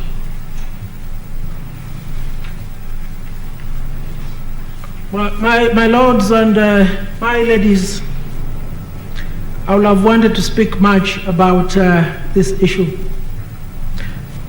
but it's an issue that now requires retirement. It requires retirement, and for me to retire, I will quote two people, Nobweze and Justice Ewan Krigler. For Nobweze, I will quote what he says about the mixture of the presidential and parliamentary system, this time specific to Ghanaian founder, Dr. Nkrumah. This is what he says at page 624 of volume 2. 624, my lord. I will take you. Remember, when we were studying GHC and history, we were told many good things about Dr. Nkrumah. But you see, when you study the law, you will understand many other bad things about Dr. Nkrumah. And this is what happens. At page 624, at the tail end of that page, the linkage of the executive to the legislature was reinforced by the provisions requiring ministers to be drawn from the legislature. That is at page 624. However, neither the president nor his ministers were responsible to the legislature, and so there was no question of his being forced to resign because of an adverse vote. Lord, I've spoken about the removal of the checks and balances. This is what I'm talking about. And this is what Nobweze concludes about the good doctor. The tendency to dictatorship, that is at page 625, the tendency to dictatorship of an arrangement which combines in a president full executive power and control of legislation is obvious. It is obvious. It is little wonder, therefore, that Dr. Nkrumah became a dictator under that constitution. And you know what Ghana had to go through for it to attain the stability that it enjoys now. As I conclude, let me again immortalize Justice Ewan Krigler so that he doesn't come back to Kenya when Kenyans, by their own will or through the propulsion of their leaders, decided that their destination must be hell. It should never happen. This is what Justice Ewan Krigler said at page 764, page 764. I'm referring to the report of the Independent Review Commission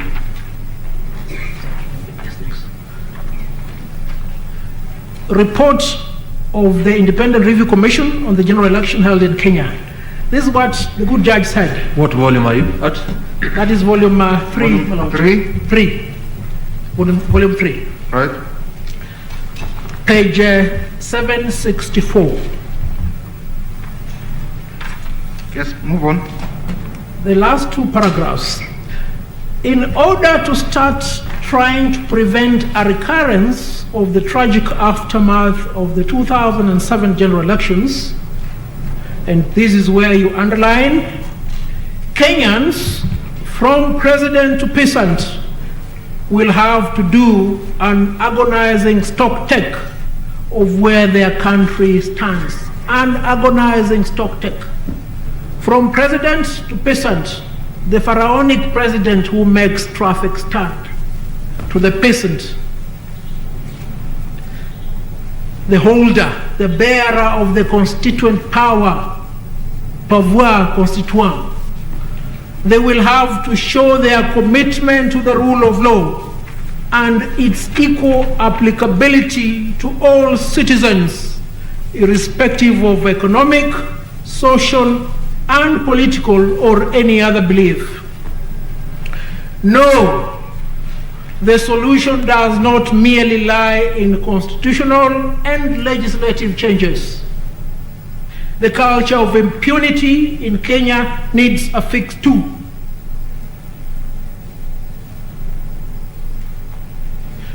The relevant law enforcement institutions also need to do their jobs properly.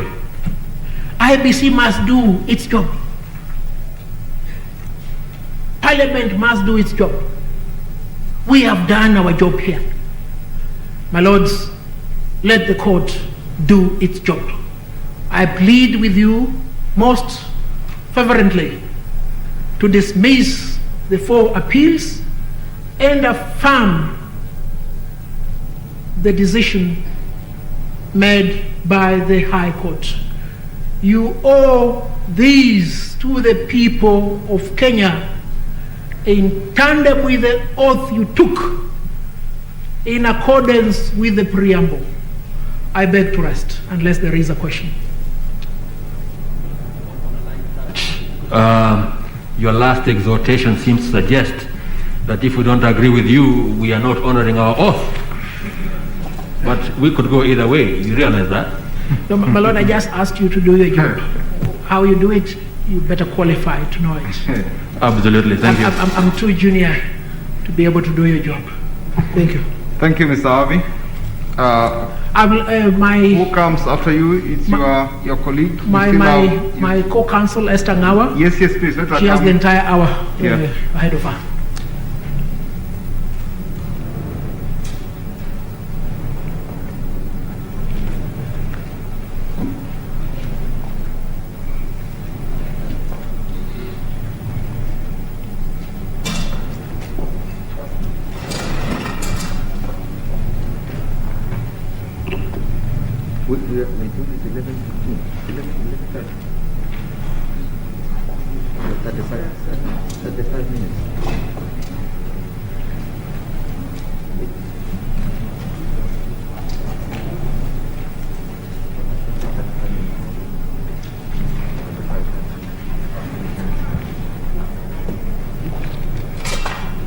Esther Ngawa, please. Thank you, my lord. Good morning. You have 35 minutes before we adjourn, then you come back to finish. I know you have an hour. So please proceed. Thank you, my lord. Good morning, my lords and my ladies. My name is Esther Ngawa. Yes. On the first issue, on the quorum of the IEBC, I will not address the court substantively on the issues because our submissions cover them quite at length. However, there are a few points that I would like to bring to your attention following the submissions by the appellants on these issues. And the first, my lord, is on the distinction between composition and quorum of the IEBC. Indeed, His Lordship Justice Kiage did ask whether composition is the same as quorum, and we submit it is not. The composition of the IEBC is provided for under Article 250 sub-Article 1, alongside other constitutional commissions, as being a minimum of 3 and a maximum of 9. The specific composition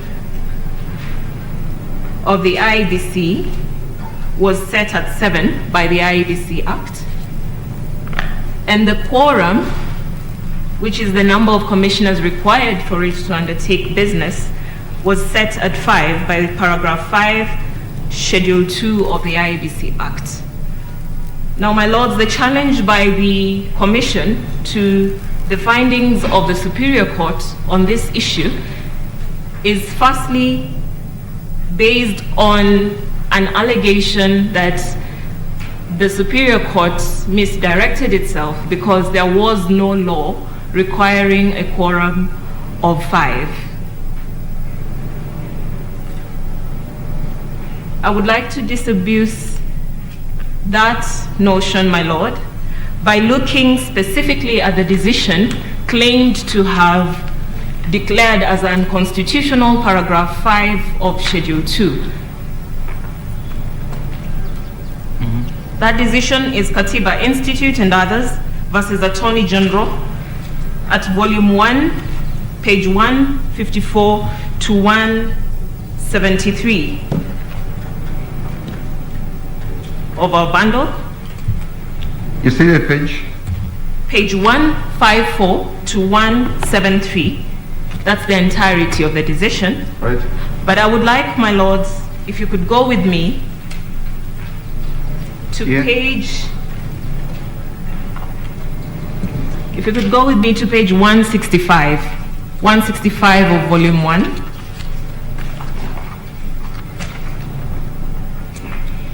Yes. And this is what the court says at paragraph 73 of that decision. The court says, prior to the impugned amendment, and this amendment, my lord, is the amendment introduced by the Elections Laws Amendment Act of 2017, which sought to reduce the quorum from 5 to 3.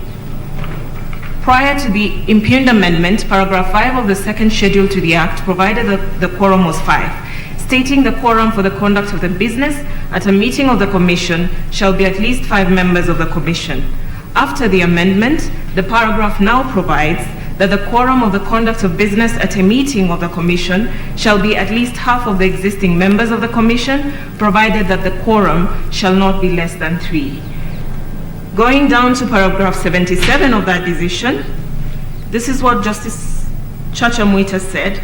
Looking at the amendments and reading the Act as a whole, from the definition of chairperson, election of a member to exercise powers and functions of the chairperson, to the quorum of the Commission for purposes of meetings, it is obvious that these amendments have a negative effect and unconstitutional effect to the functioning of the Commission.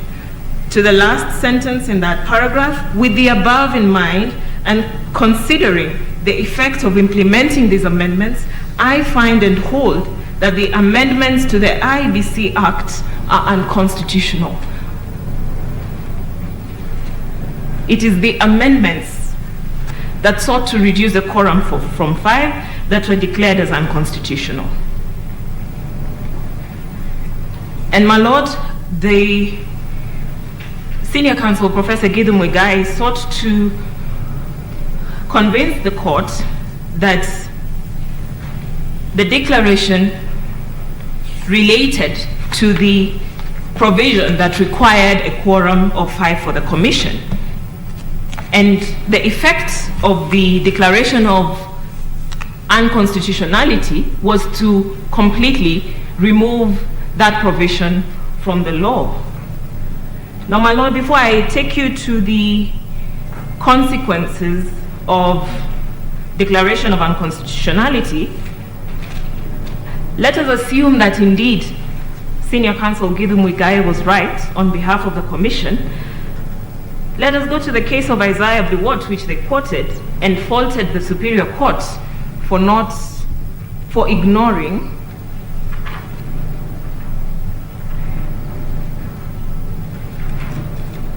For clarity, Katiba Institute was decided by Chacha Mwita on 6th of April 2018.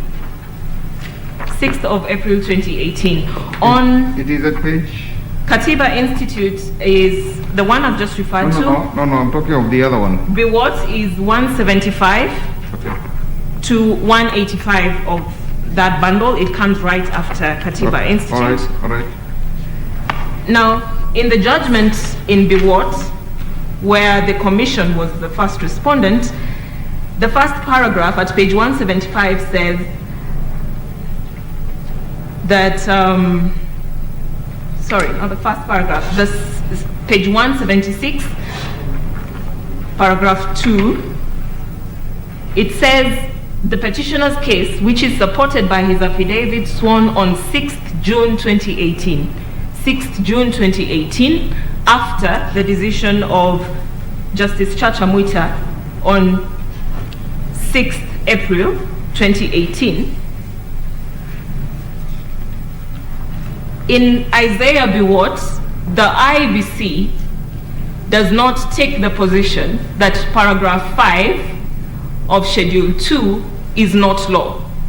Because in Isaiah B. Watts, paragraph 5 of Schedule 2, prior to the amendment that was declared as unconstitutional, is what is in issue. And my lord, if you go to page 181, if you go to paragraph 31 of the judgment in Isaiah B. Watts,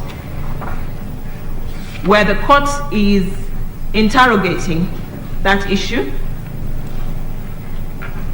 the court asks, is paragraph 5 of the second schedule of the IBC Act unconstitutional for offending Article 251 and Article 248(2)(c) of the Constitution? The said paragraph provides that the quorum for the conduct of business at a meeting of the Commission shall be at least 5 members of the Commission. Finally, the court decides that the issue before it, which was to declare that the composition of the IBC was unconstitutional and to find that the IBC could not conduct upcoming by-elections, could not stand because by-elections did not require any decisions to be made by the Commission of a policy nature. My lord, the court, as rightly pointed out by, I believe, Justice Tuyot, was that that was not an issue here. The quorum of IBC was not an issue in Isaiah B. Watts. But what is key, my lord, is that what did the judge say? Did the judge pronounce herself on the issue of constitutionality? The judge did speak to the issue of constitutionality. At which? Of the composition of the commission.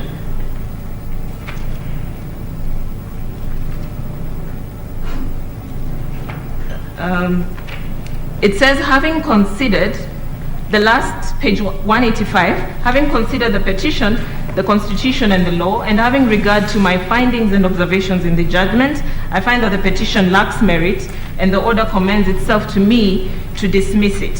When considering,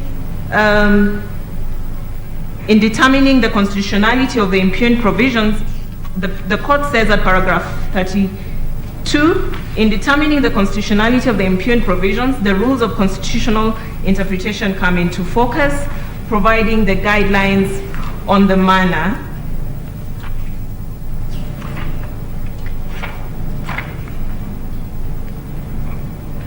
at paragraph 44 on page 184, this is what the court says. Having regard to the above decision, I do not find any inconsistency between the provision in paragraph 5 of the second schedule of the IBC Act and Article 251 of the Constitution.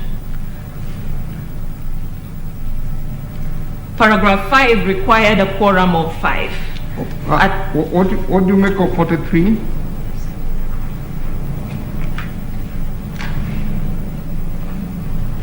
Paragraph 43. Yes. In the instance case, the petitioner prays for a declaration that the commission is illegal and unconstitutional for lack of quorum as a result of the resignations. The court finds that the alleged resignation was an issue that was neither here nor there and was not proved by any tangible evidence. All right. So what's your bottom line, counsel, on that authority? My bottom line is this, my lord, that the commission cannot say that that provision requiring a quorum of 5 does not exist today because of a declaration of unconstitutionality made by Justice Chacha Mwita on 6th of April 2018, when in fact the effect of that declaration was to nullify or void the provisions of the amendment and not what was amended. And that takes me to the effect or consequence of voidance. And I would like to cite... Sorry, Counsel, before you do that. Yes, my lord. It's clear from a reading of Isaiah Kibiwot Yes. that the judge considered the decision of Judge Chacha Mwita in Katiba Institute, Yes. right? Yes. And the bottom line in Isaiah Kibiwot was that even though there had been resignations, the IBC could still conduct by-elections, etc. Indeed, my lord, and I do not have an issue with that. And All right. the reason... That's fine, that's fine. So my question is, if IBC, through no fault of its own, has 3 commissioners, and the court has held without appeal that they can conduct business of by-elections, why can they not conduct the business of verifying signatures? For this reason, my lord, the comfort that the judge had in allowing the commission to conduct business of by-elections was specifically because by-elections, and she said so in her judgment, by-elections are not a matter that the IEBC has to make, requires decisions of the commission on. They are regulated by legislation. In this case, and it was conceded before my lords and my ladies, that there is no legislation governing the collection, verification, and presentation of signatures for a popular initiative. So that comfort that the judge had in allowing the by-elections, the IBC to conduct the by-elections, was based on the presence of legislation governing that. But in this case, there is none, and that is an issue that has been conceded before this court. Counsel, do I understand you to submit that the formulation of the administrative guidelines that eventually were used or was used to verify is a question of policy? Indeed, my lord. I will therefore, because I feel like the bench is on the same page with me, I will not take too much of your time. I will just lead you to Professor Cooley Thomas, his treatise on the constitutional limitations which rest upon the legislative power of the states of the American Union. And this is at volume 1 from pages 2 to 36. And I will just request, my lords, that you look at the consequence of declaration of unconstitutionality at page 36. And this is what it says: and what is true of an act void in toto is true also as to any part of an act which is found to be unconstitutional, and which consequently is to be regarded as having never at any time been possessed of any legal force. Sorry, that is page 36 of volume 1. Thank you. And I believe, my lord, that is why the judge and the parties were still adjudicating the quorum at 5 in Isaiah Biwott long after the amendments had been declared unconstitutional by Judge Mwita. I'll proceed, my lord, to the role of the IBC in verification of signatures of supporters of a popular initiative, and paragraphs 710 to 763 of the judgment deal with this, includes the findings and the declarations 11, 12, and 17. Counsel, can I request that you start on that? You have 15 more minutes to go. At this juncture, we take a 20 minutes break. You come and start on that issue. Absolutely, my lord, I'm obliged. Precisely after 20 minutes. Much obliged.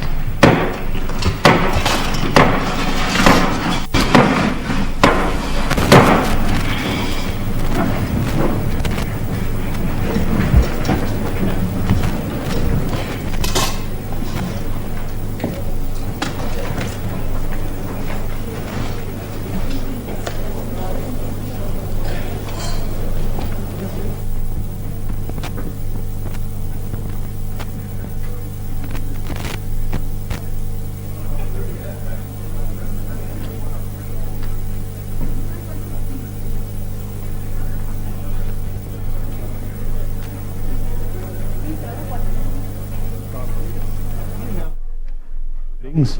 And of course, tomorrow we expect the hearings to wind up before the 7-bench judge can proceed to peruse the evidence adduced by the lawyers before they can write their report. This is KBC Channel 1. We're giving you unrivaled coverage of the BBI appeal case hearing. And of course, we are in the studio and of course in the company of lawyer Steve Mogaka. He has been with us, and of course he has been helping us to break down some of these legal jargons, and of course helping us with the proper interpretation of the law. Mogaka, thank you very much indeed for joining us. I mean, 3 days so far, tons of documents, being presented, and of course a very serious scenarios being created before the appellate judges.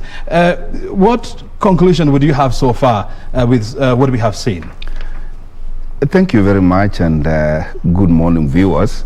Really, what we are having is a play out of the unpacking of the decision of the 5-judge bench, and the appellants, who are the respondents in the High Court, concluded their case, and their business really was to poke as much holes as possible on the court of on the High Court judgment, and persuade the Court of Appeal to overturn the case. And they did a brilliant job, and just like I said yesterday, it is not time for those who are pro-appellants, it's not time yet to open champagne bottles, because it is, from this morning, it has been the respondents' day in court. And they are throwing no lesser punches than the petitioner's lawyers were. At the end of the day, and this is where really the rubber meets the road, at the end of the day, we are, for the first time, testing the constitutional amendment avenues available to this country, particularly the popular initiative. And it is too early to say which way, but I can tell you that people burnt midnight oil to come and present their case as they have. And yesterday there was a very interesting presentation by Senior Counsel Atiende Amolo, where he said that actually the BBI initiative was a move by Suna East Member of Parliament, Honorable Mohammed Junaid, and the former Dagoretti Member of Parliament, Dennis Wawere. And this is raising questions about because what is in the public domain is absolutely different from what was presented yesterday. Yeah, true. And this is the quagmire we get into when courts make their decision, because courts make their decision based on the evidence before them.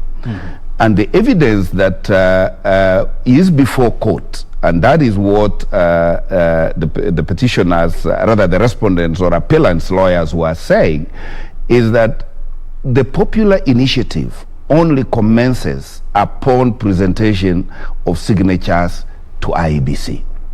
Before that, there is no popular initiative. And the question then they were asking the court is, who is it that presented the signatures to IEBC? Indeed, it was the two, Honorable Junaid Mohammed and Honorable Waweru. And therefore, this is the hard evidence before court. It matters not what you and I may have seen in some forum or may have seen in some media channel. That was not before court. And therefore, it is up to now the respondents to demonstrate that the evidence they have that anybody other than Junaid Mohammed and Waweru, anybody other than those two was a promoter or a proponent, the burden is on their shoulders. If they discharge it, I'm sure the Court of Appeal will more than agree with them. But as it stands from the record of appeal, that evidence of anybody other than Dennis Waweru and Junaid Mohammed is not in the court record. And so the judges are likely to make their decision based on the evidence that they have been presented before them. Oh yes, they are tied. They are tied, and this is why the appellants were faulting the High Court judge for making decisions not based on the evidence, and that is why they were arguing that to find His Excellency the President as culpable in the promotion of BBI was not in evidence. And therefore, that is the reason why they were persuading the Court of Appeal that a decision that does not arise out of evidence before a judge cannot stand. And that's something else, that came out very interesting yesterday, where the name of President Uhuru Kenyatta, as the president, and Uhuru Kenyatta is the citizen of this country, came out very strongly. And, a lot of people are now asking, so where do you draw the line between Uhuru Kenyatta, the president, and Uhuru Kenyatta, the citizen of the Republic of Kenya? I love this. This is why I'm like, once a law has been enacted, before it is put to test, you cannot tell its meaning. Yeah, and it is through a matter like this that you actually now start asking yourself, what is the true meaning of a certain section or provision of the law? Indeed, if you look at the article that allows popular initiative, it is about any citizen. Any citizen can initiate. And the question that was before the High Court was, can the president be a citizen? And they held he can't be. This is the president. But his lawyers, the president's lawyer, are now asking, when is the president a president? Is he entitled to cast a vote in support or against the referendum? If he is, how can he not be an initiator? And clearly, and that is what the appellant's advocates were arguing, the word initiator is not anywhere in the law. And they are saying this is a creation of the court, of the High Court, because if there was a necessity that certain people were to be exempted in the word citizen who can initiate a popular initiative, then, and the appeal lawyers were arguing that if there was a requirement that anybody was to be excluded, whether a judge, whether a president, whether a journalist like O'Brien, then the law should have expressly said so. In the absence of such law, anybody, including His Excellency the President, as a citizen, they are arguing, had a right to participate in that initiative. But they are quick in say, while that is the correct interpretation of the law, they are saying, the president was not the initiator or promoter of this business. The evidence is, this is the business of Junet Mohammed and Dennis Waweru. But still we're having, lawyers questioning, that submission. Because at what point is he the president, and at what point do you judge him as a citizen of Kenya? That we wait for the Court of Appeal judges, 7 of them, to put their heads and tell us, because there are now conflicting submissions before them as to whether a president, once a president, is exclusively the president and ceases to become a private citizen, and whether therefore his participation in amending our constitution, because remember, and the petitioners have a case that the president has sworn to defend this constitution. How then can he be found to be actively involved in amending it? Amending is a politer word for them. They would say dismembering the very constitution that he has sworn to protect. And that is why they convinced the High Court that, indeed, once you are president, keep off this. Yeah? But his lawyers and the state lawyers are like, excuse me, life does not stop because you have assumed a public office. You are also a citizen. And Article 27 says every citizen is entitled to equal protection of the law. Yeah, and they are seeking that protection for the president of this republic as a citizen, so that you don't stop him from exercising his civic right as a citizen of this country for reason only that he is holding the office on the Hill.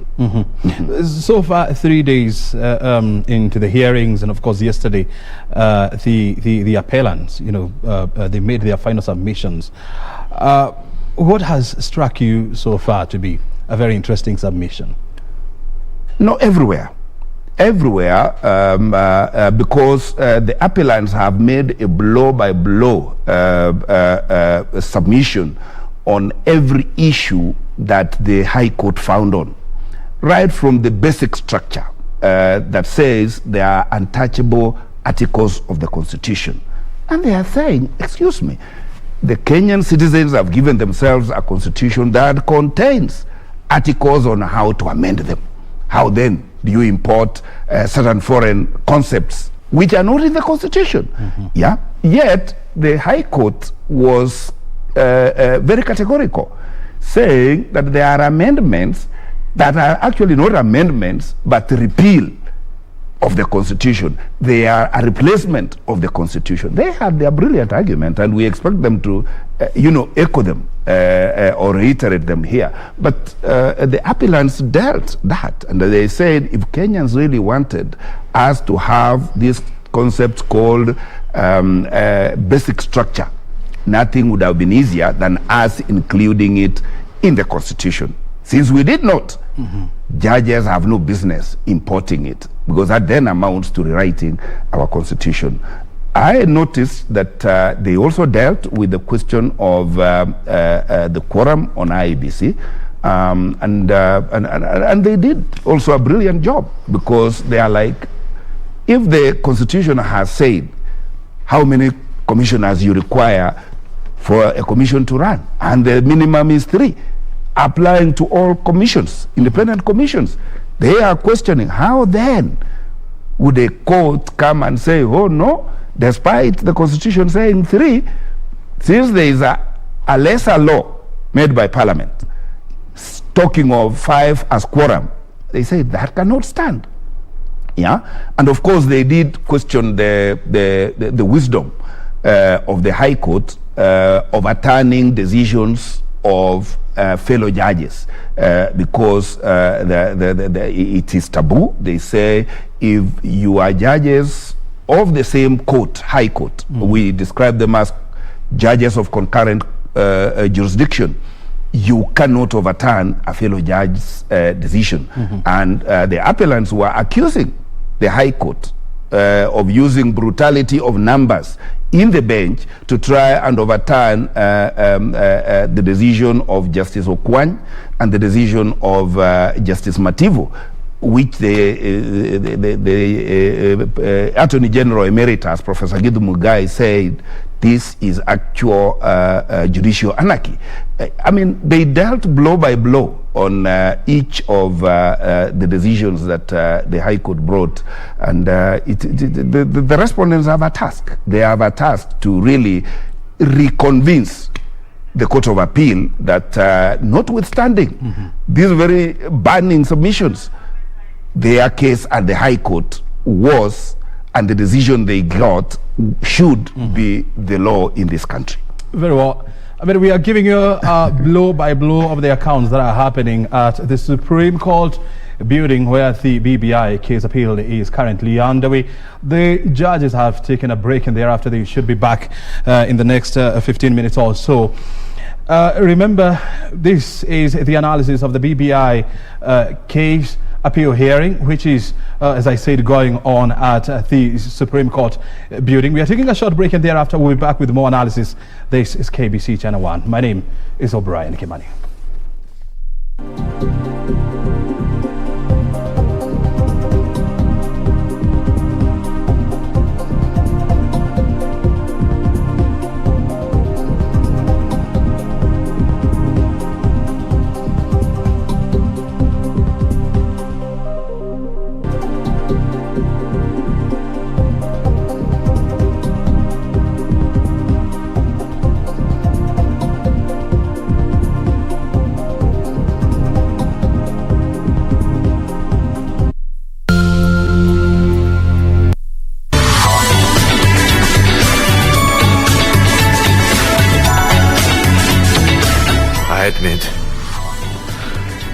I admit in the past 3 months, I did awful things to my son, and I regret it now. I know right now is not a good time, but this morning, Lisa May moved all of her things out of your house. Look, are you absolutely sure you don't want to withdraw that piece of evidence? The custody of Xia Tian is awarded to Mr.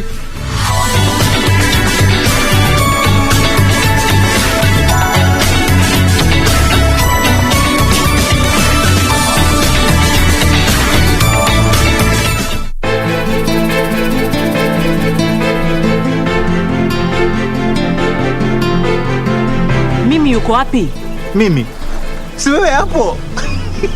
Mimi paka wangu. Tell me what you want. There must be something you want. Tena basi hiyo sauti ambayo ilikuwa yajibu nayo ilikuwa ni ya mama kabisa. Anaambie, mimi sijui sauti ya mamangu. Mimi wakinipandisha nitawanyosha mpaka watia kiu.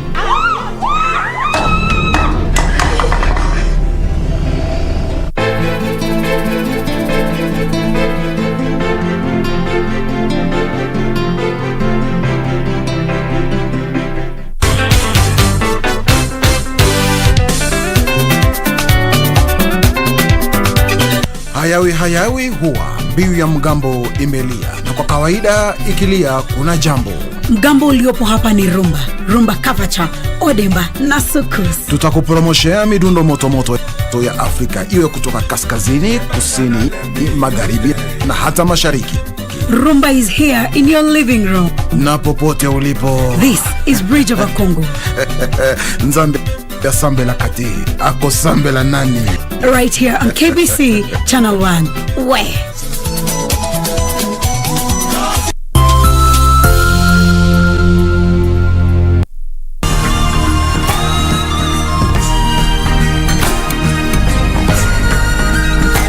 This week on the season premiere of Africa's hottest new show, Surura, we take you on a safari in Kenya's capital, Nairobi. Get your adrenaline pumping and revving to go, and if that's not enough, we take you on a tour of what could possibly be the most photographed home in Africa. It's simply inspiring. That's all coming right up on Surura. Find your adventure, only on KBC.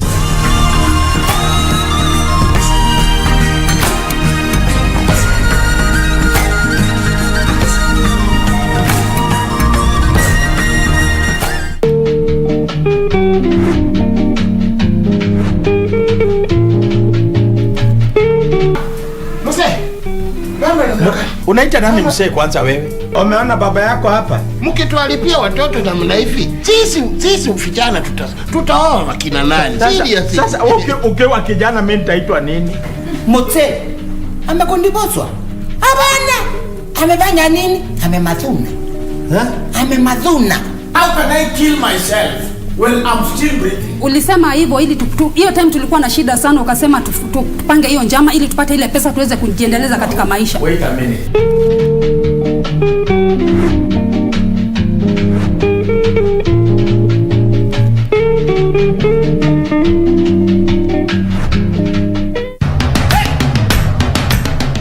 Bwana Motiso, pikipiki yako ndio hii. Uko shwani yangu. Hii pikipiki ni unakumbuka uliekelea the lowest unique bid yako ilikuwa ngapi? 18 shillings. Na unajua kuendesha hii gari?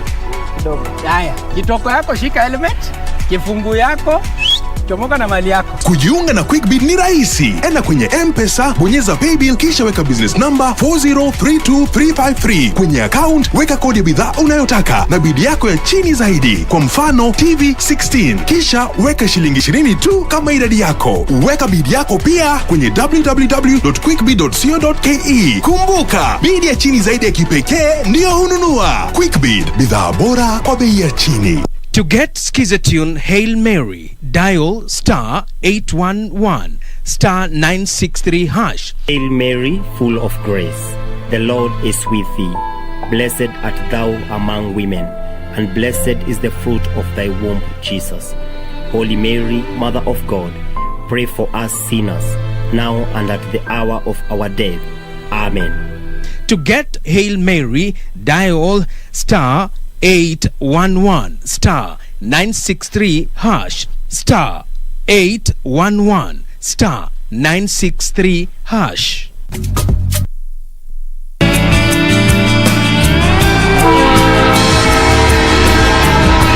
Welcome to the future of railway cargo transport, presented to you by Kenya Railways.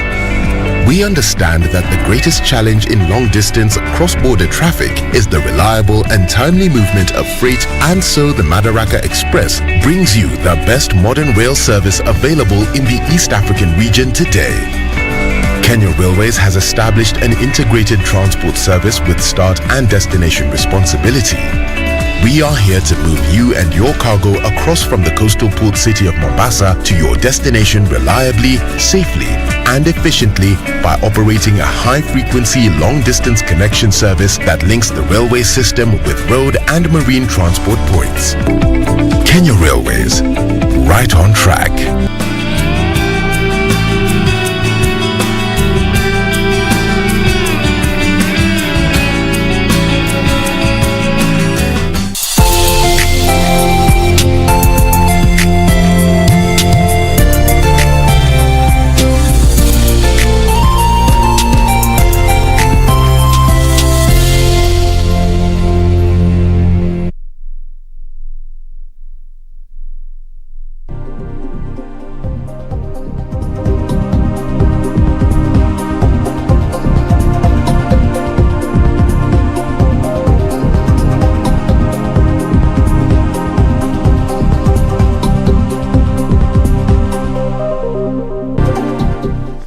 Welcome back. You're watching us live from Broadcasting House. This is an analysis of the BBI appeal case hearing that is currently ongoing at the Supreme Court buildings, where this morning Nelson Harvey, the president of LSK, has just given his submissions, and of course coming up next is supposed to be Esther Angawa, also representing the respondent number 5.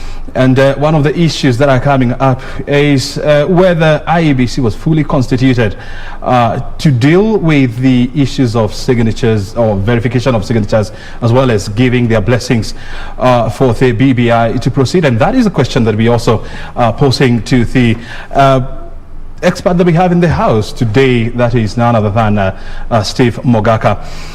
He's a well-refined lawyer in the Republic of Kenya, and that's why he's well-versed with the constitutional issues. So the issue of the constitution of IEBC is coming out very, very strongly, and we have had this morning LSK President Nelson Harvey saying that, arguing that it was a wrong decision by the IEBC to give their blessings to IEBC. What is your take on that proposition? No, thank you. A very nice question. Actually, that is a very contentious issue because the appellants gave their submissions, and to them, so long as the Constitution has indicated that the minimum number of commissioners for Commissioner 3, according to the appellant, IEBC is properly constituted. But the respondents have also mounted a very vigorous fight, because according to them, this matter had even been presented before a court of law, and the court of law said that the only saving grace, or the only reason that the High Court allowed IEBC to continue carrying out by-elections is because the by-elections are regulated by law. And therefore it did not require any decision making on the part of IEBC. They were to mechanically apply the law as is. And that is why they are like, for the question of signatures, there is no enabling law. And in the absence of any enabling law, then it is their submission that they had no business, and they therefore had no quorum to make a decision on signatures. I'm making a sneak preview of my screen, and I can see that the court has reconstituted, and we now take you back to Supreme Court buildings. Mogaka, thank you very much indeed. Of course, I will continue engaging you on these issues. Let's now take you back to Supreme Court buildings for the BBI appeal case hearing.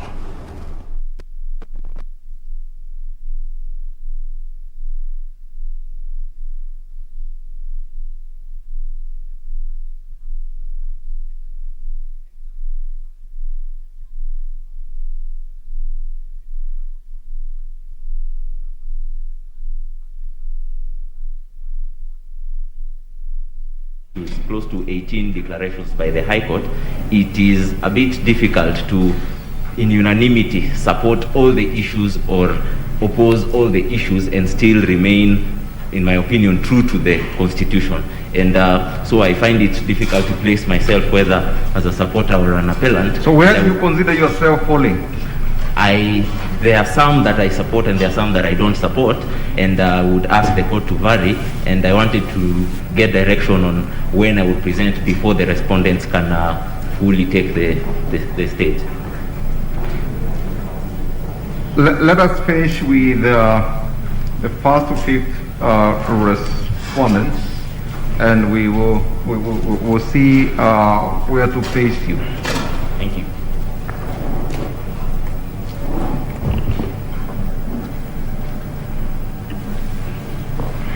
Thank you, my lords, my ladies. I proceed to the role of the IEBC in verification of signatures of supporters of the Popular Initiative. The Superior Court dealt at length with the question in paragraphs 710 to 763 of the judgment, and arising therefrom were declarations 6, 7, and 12. Yes. It is our submission, my lord, that it is necessary that there is a legislative framework for the collection, presentation, and verification of signatures over and above the provisions of Article 257, Sub-Article 4 of the Constitution.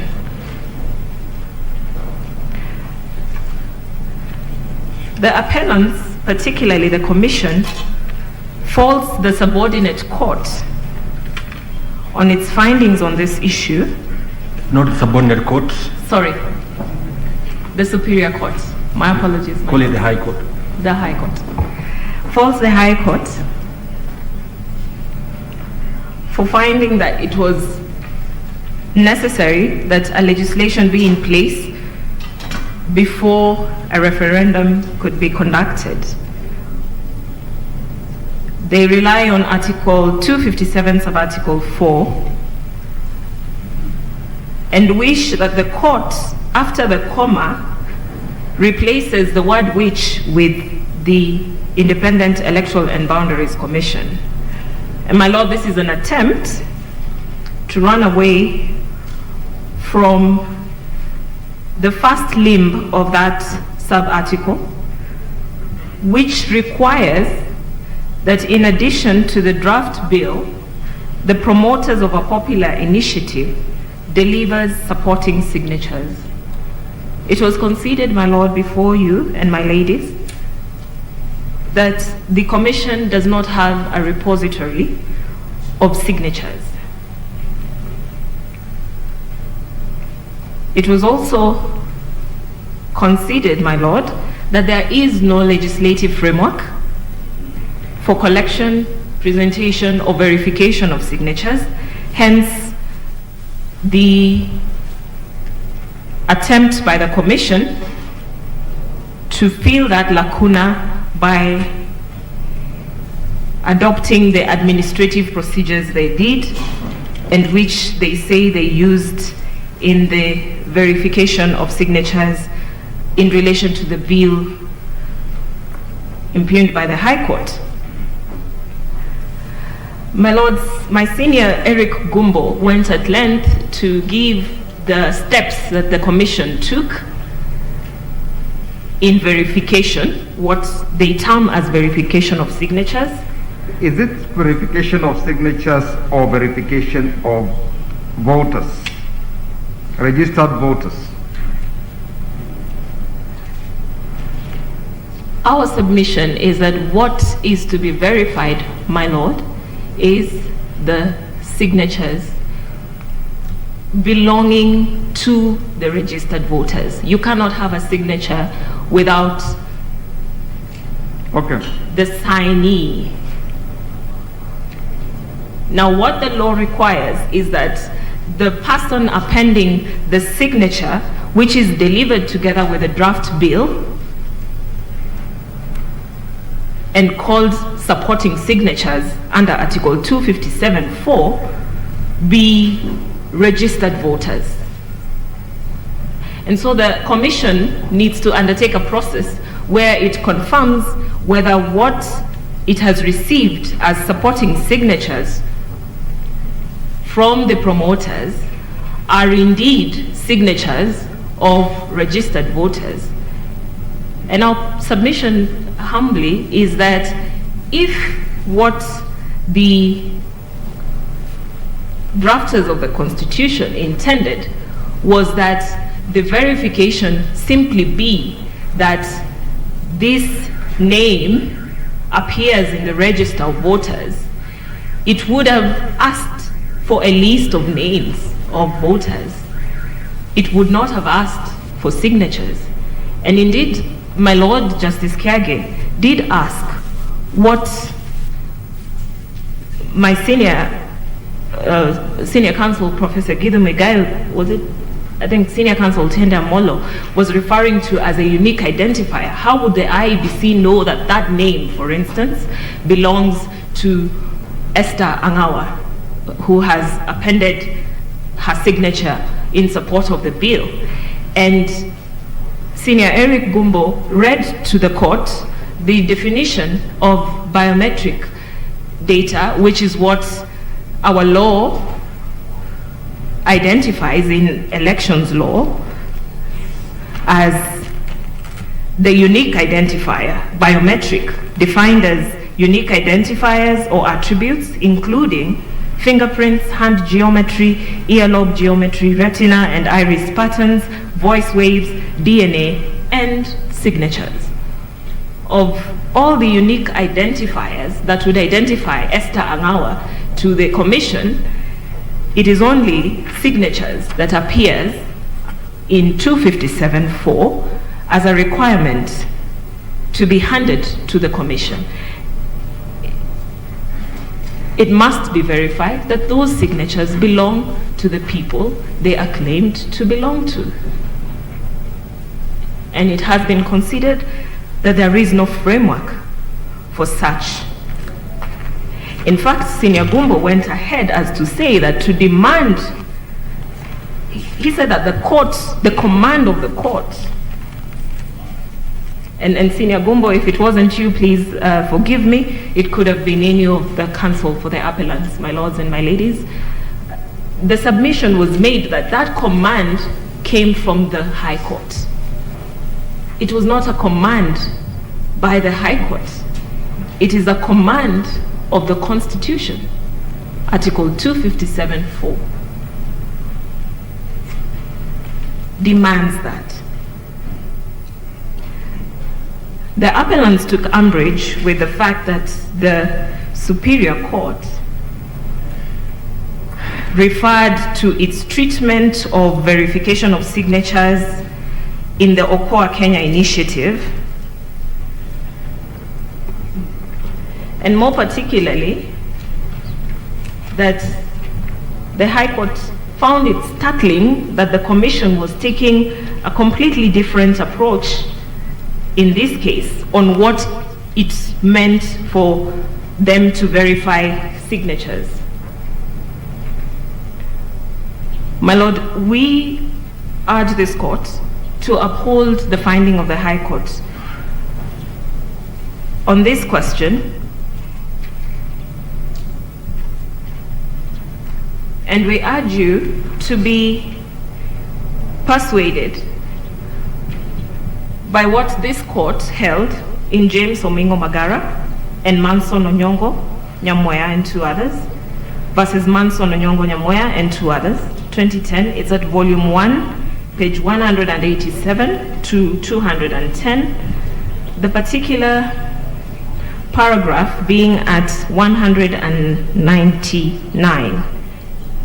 And this is what the court said, that the verification of voters, in this case, and I'm sure my Lord, the presiding judge, are well aware, this being an appeal against your decision when you were a judge of the High Court.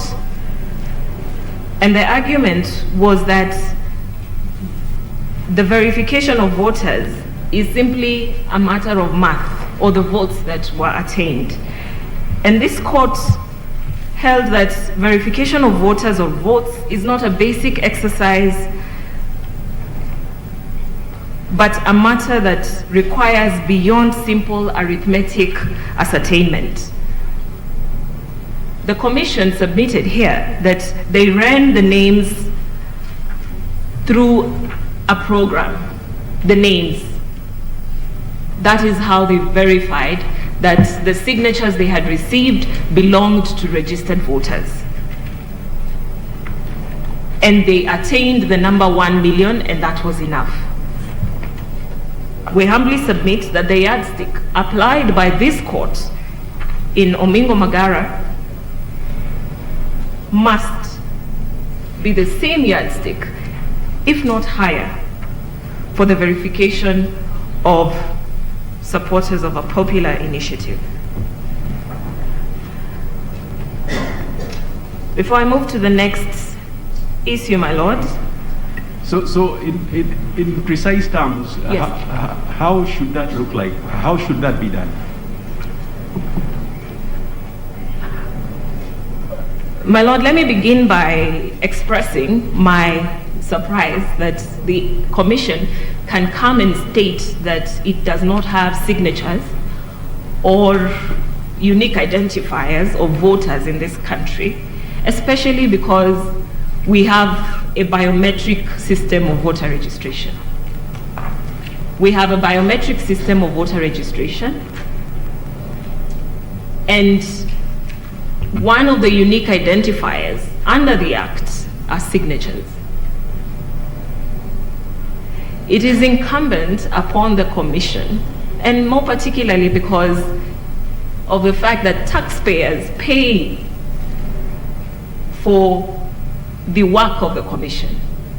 Taxpayers pay for the biometric voter registration. It cannot lie in the Commission to come and admit that it does not have that which it says in the Act is a unique identifier when we have a biometric voter registration system. So I understand you to then be saying that the commission should then look at each signature, each signature of the 1 million, and then check that database and satisfy itself that each signature corresponds with that one. Absolutely, my lord. If I could just follow, are you suggesting that registered voters who do not have signatures cannot participate, cannot be the support an initiative under sabbatical 1 to make up the 1 million, so that those who do not have signatures cannot participate? My lord, it is not my suggestion. The Constitution demands that what is presented to the Commission are supporting signatures. If I do not have a signature as a voter, how would my signature end up in the list of supporting signatures to the popular initiative, unless I'm not understanding your flow, my lord?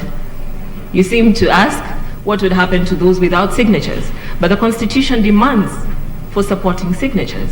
So if I do not have a signature, what will I be appending on to that supporting document? What is the definition of a signature in law?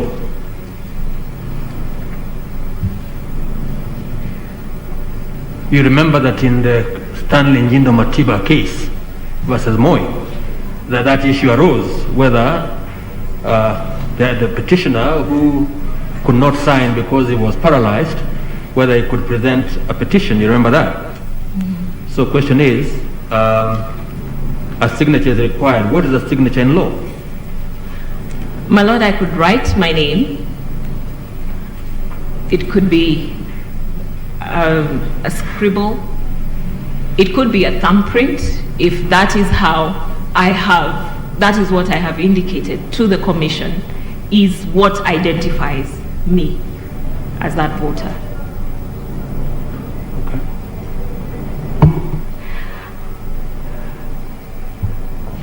When you retire, my lords, please do consider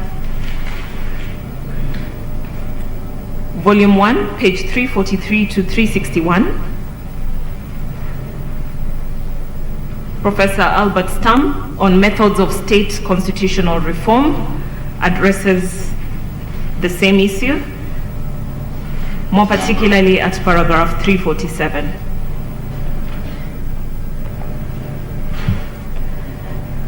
Now, my lord, before I move to voter registration, I think it is important that we look at the arguments given by the Commission for not being in a position to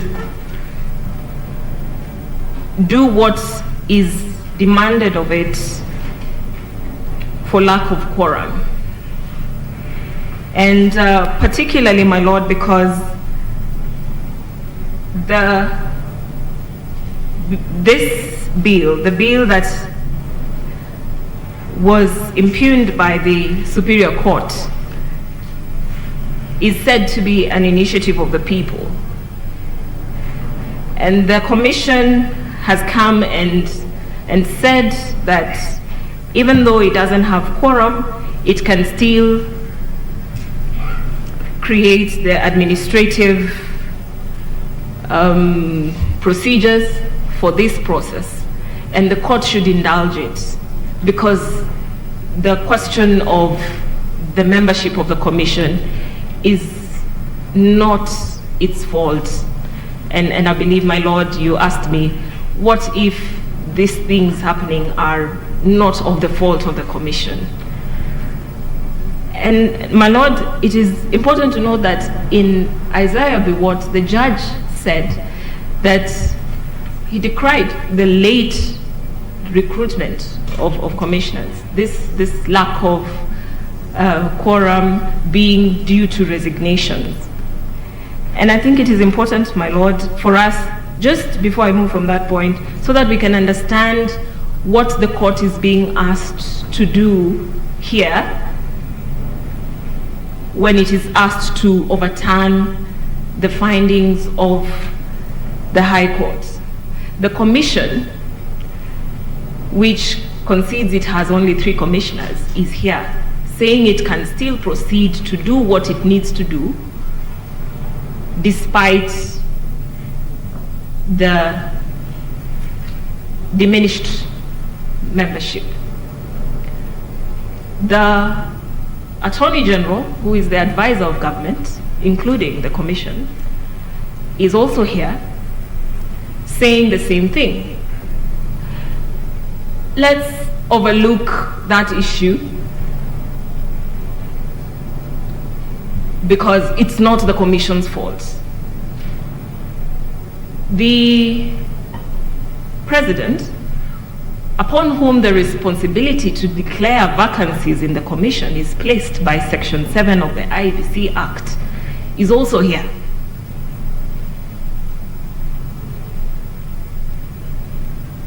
Parliament,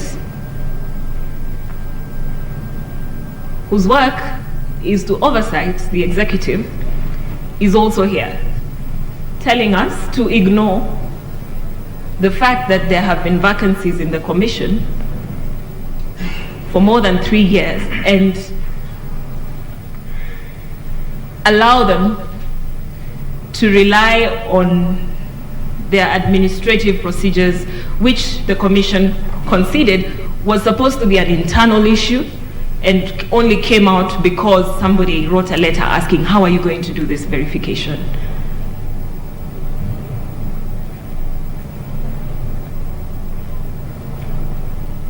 Never once has the Commission, unless, because it hasn't made any submissions to that effect, stated what handicap there has been, why there has been no recruitment. Not once, not before the Superior Court and not here. Their submissions were purely ignore, we can still operate. In the country that we live in, my lords, it is important that we take notice of all those in power who ought to do their work within the precincts of the Constitution and fail to do so, but come here and expect the court to ignore all of that and assist them to continue down that road. Voter registration, my lord, paragraph 764 to 772 of the judgment deals with the issue of voter registration. Our submissions on this are very brief, my lord. Article 38, 3A and B of the Constitution gives any eligible Kenyan the right to vote. Article 82, 1C of the Constitution demands that voter registration be continuous. The Commission has submitted that voter registration has been continuous.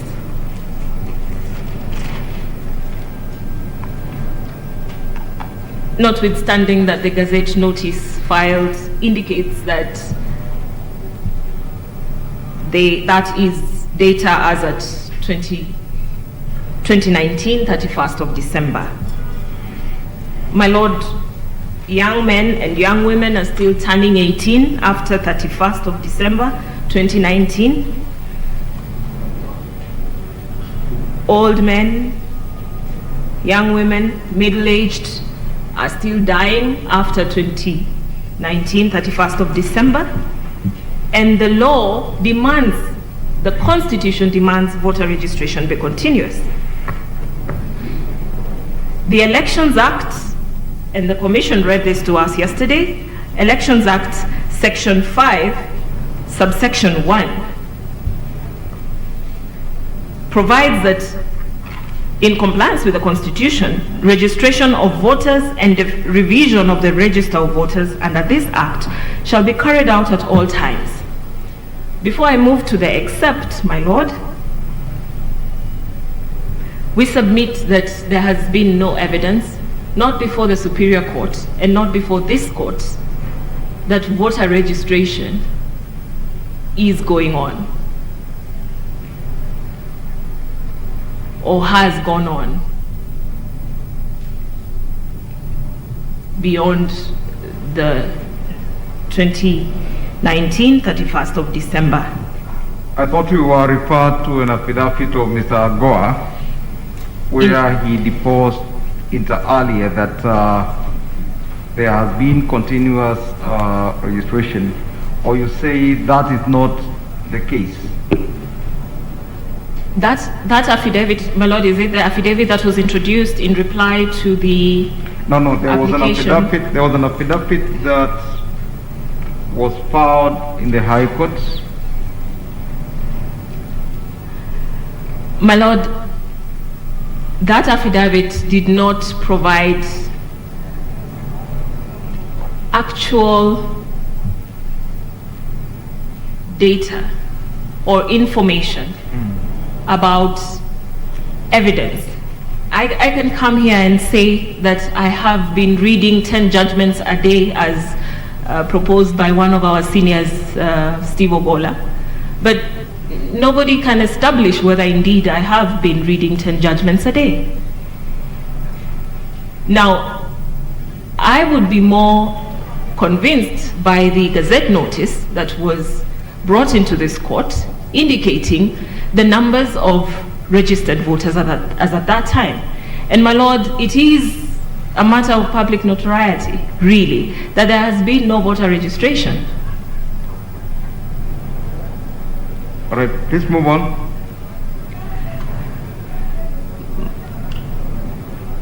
My lord, the appellants have an issue and seek that this court overturns the finding of the High Court that no referendum should take place until there has been mass voter registration, nationwide voter registration. And they say so, this was their submission yesterday, that before the IEBC receives the notice or receives the bill from the president, that issue is not ripe. That was their submission. That they cannot begin voter registration en masse before they receive that notification and actually know that there is going to be a referendum. But what does 51A 1BA say, my lord? Registration of voters and revision of the register of voters under this act shall be carried out at all times except, when you go to BA, in the case of a referendum, between the date of the publication and the date of the referendum.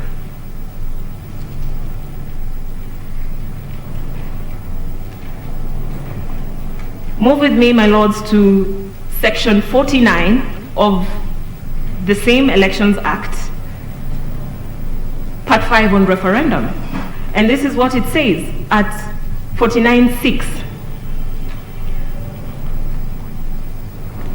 Here I am assuming, my lords, I'm going with the argument that the commission made that these provisions are sufficient for governing the referendum, whether it be a constitutional referendum or an issue-based referendum.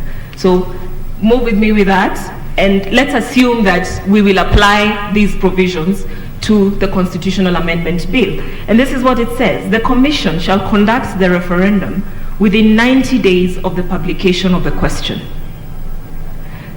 Now, if the commission is to conduct a referendum within 90 days of the publication of the question, and 51BA states that no registration of voters can take place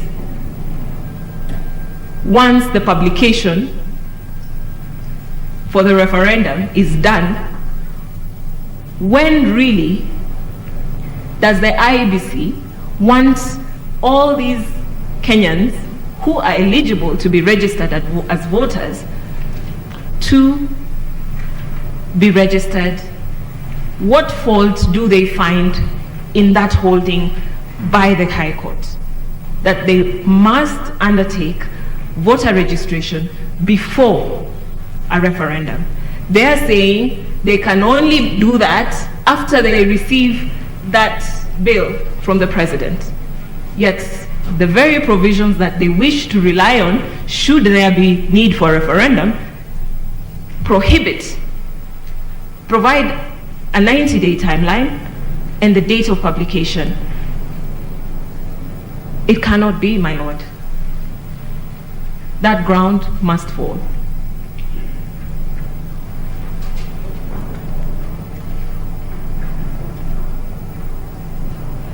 Public participation.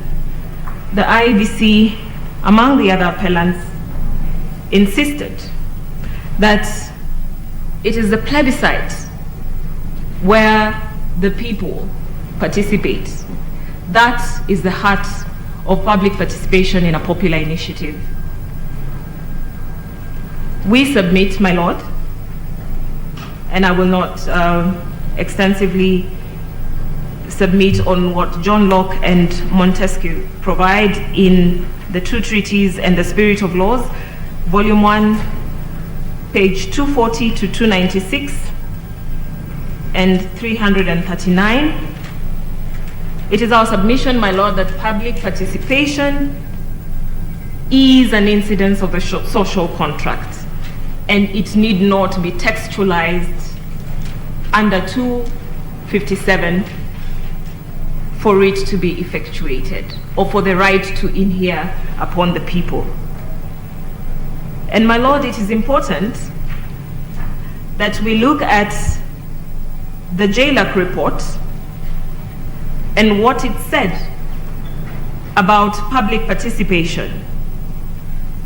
Volume 4 at page 1375 to 1559. That's the entire report. But on the question of public participation, this was the recommendation at paragraph 409 of the report at page 1495.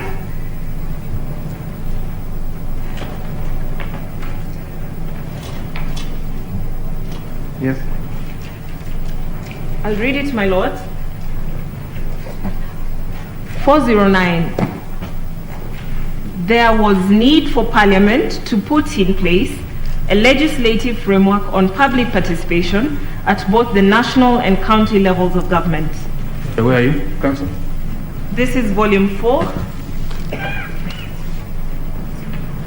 You said page 409, eh? 14, paragraph 409 of the report, but page 1495. 1495. Yes.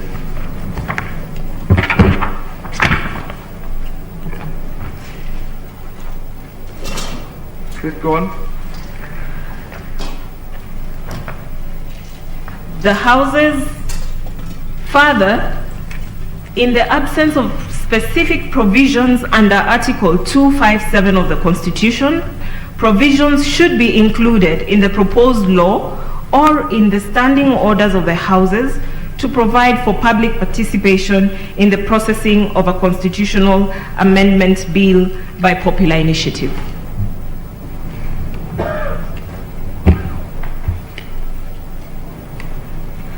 Yes. My lord, we move on to publication of that bill. Page 1501 at paragraph 437.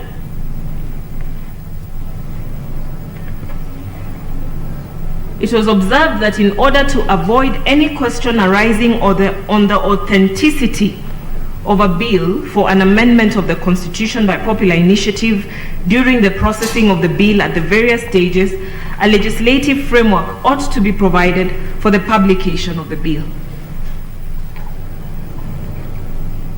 Paragraph 437, page 1501.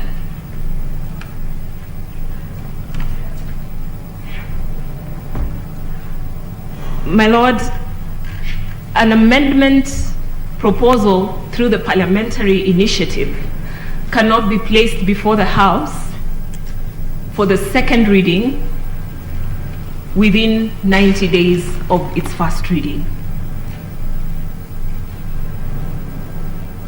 That is in the standing orders of Parliament. And that was the basis of the controversy in Parliament on whether or not, as Parliament considered the current BBI bill, whether or not that would apply, because the standing orders specifically term it to apply to a bill for amendment of the Constitution coming from Parliament.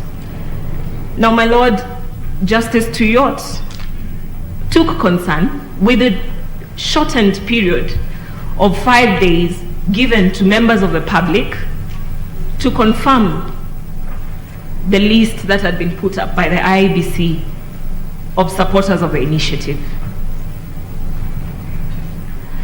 The amendment bill went through Parliament within a month, all 3 readings, committee stage to the readings.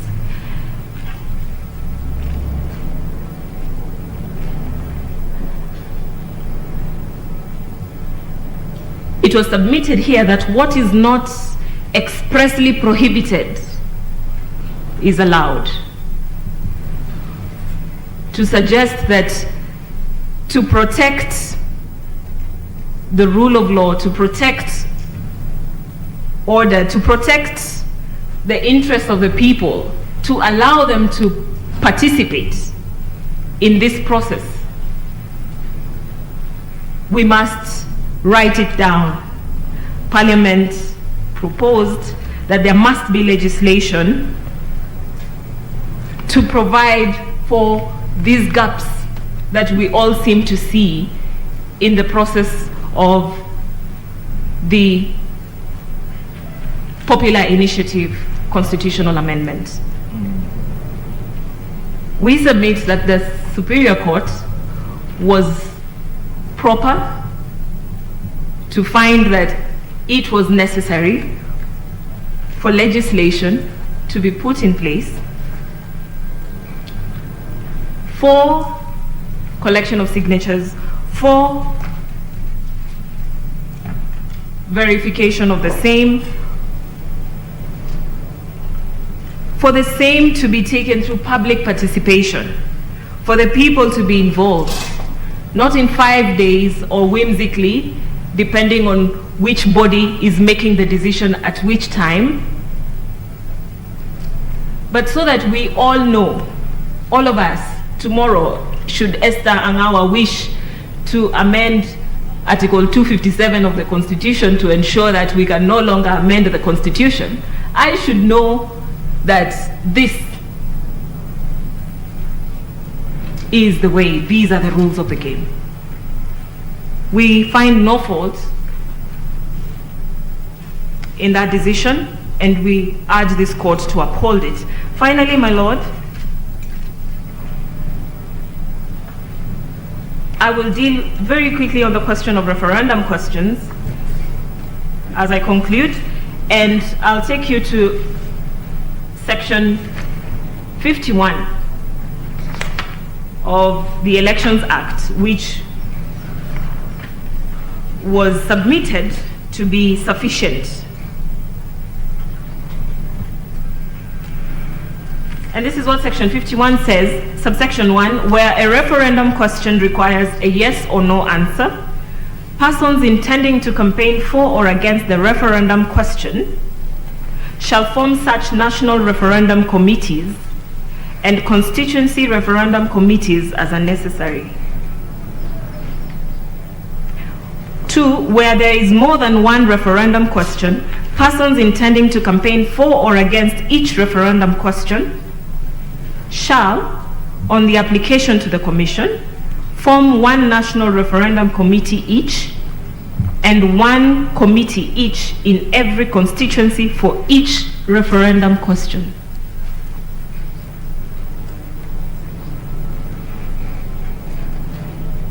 It is not in doubt that the wording in Article 257 is in singular a proposal for the amendment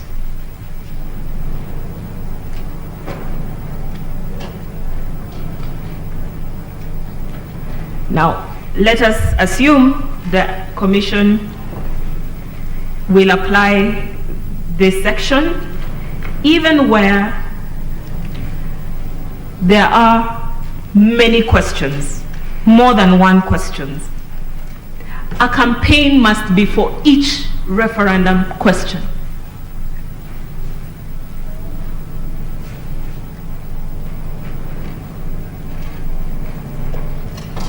It is our submission that each amendment proposal in the bill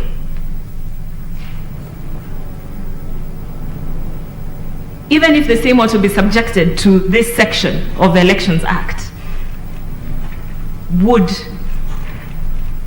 have to be reduced to one referendum question for each amendment proposal.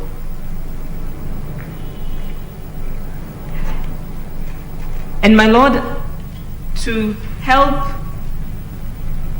us understand why this is important, the need for one, I'll refer the court to volume 6 of our bundle.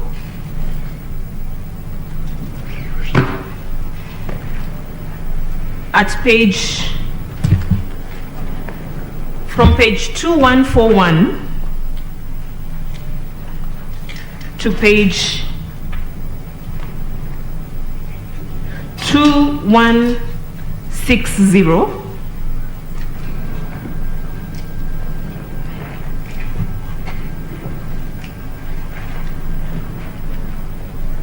is text by George Lutz speaking on Switzerland, which has been extensively cited, particularly by the BBI and Raila Odinga, the former Prime Minister.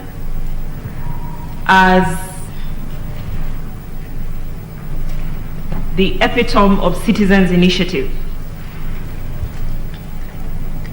And my Lord, I refer you to page 2148.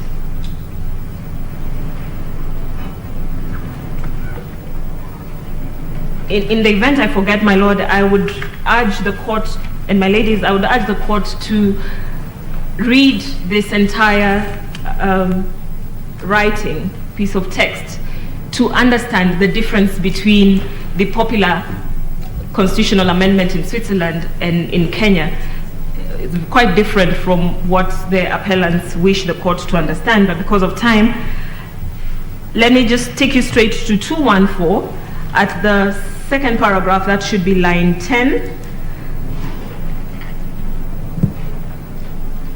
The first, under the Swiss constitution, it is their parliament to decide first whether an initiative is contrary to international law or does not comply with the requirements of consistency of form and of subject matter, and if the parliament finds so, then it invalidates that initiative. But these are the grounds that are given, and the reason why there must be a single issue in a single initiative. The first is the requirement of consistency of form and of subject matter, which means that there should not be more than a single issue in a single initiative. For example, one cannot combine an increase in taxes with a limitation on the number of foreigners in the same initiative, because a voter may be in favor of one but against the other, and as a consequence cannot really vote yes or no.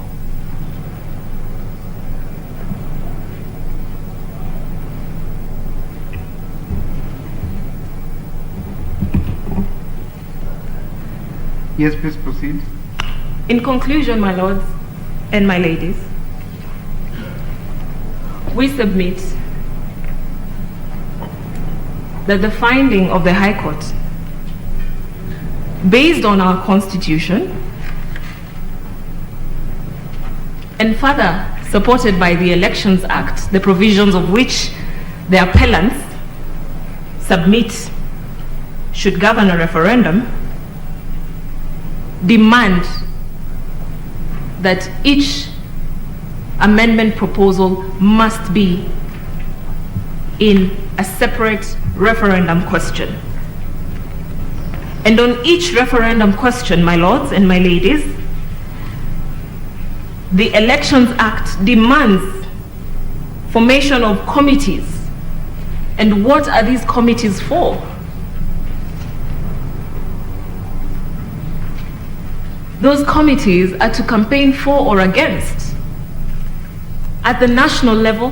So that was section what? That was section 51. 51? 2. Yeah, 51 2. Yes. 51 2.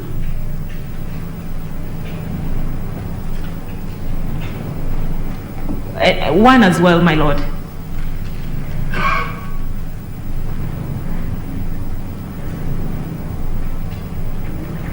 Yes. And the point I wish to make there, my lord, is that we cannot take public discussion, public engagement, public participation outside this process to the ballot as proposed by the appellants. It cannot be an issue of the ballot. That is not where public participation inheres. That is the conclusion of a process that must involve people throughout. And that section 51 is important. That is what those committees are for those discussions. And I dare submit, my lord, those committees seated together with people is an aspect of the Constituent Assembly as they sit and discuss those issues this amendment, why do we need a prime minister? Why do we need a 7-year tax break? All those are happening in a space of discourse between Kenyans. It is not public participation at the ballot, and the High Court was proper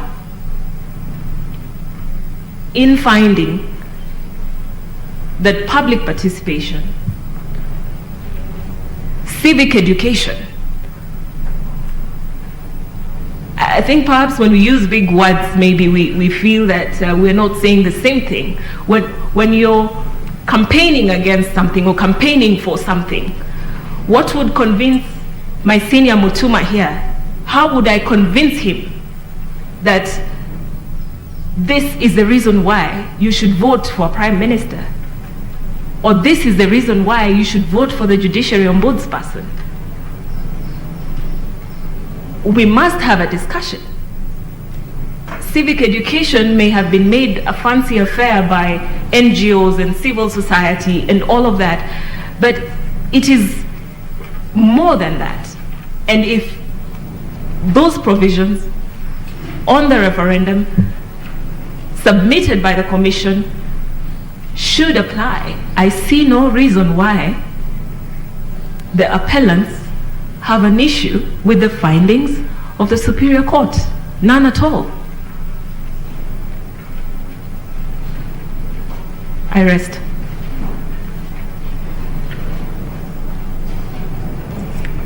Thank you very much.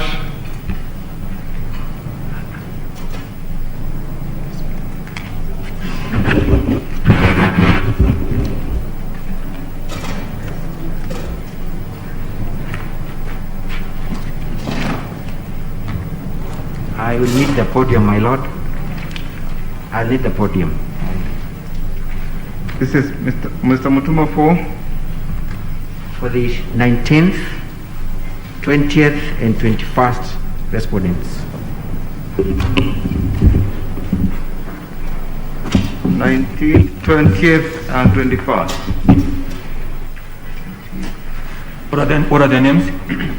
That's Third Alliance Party, Miruru Waweru, and Dr. Angela Mwikali. Those are the petitioners in the High Court and the respondents in this matter.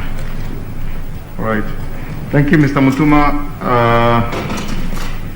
Considering that Mr. Harvey and Ms. Angawa have covered very good ground, how long do you require?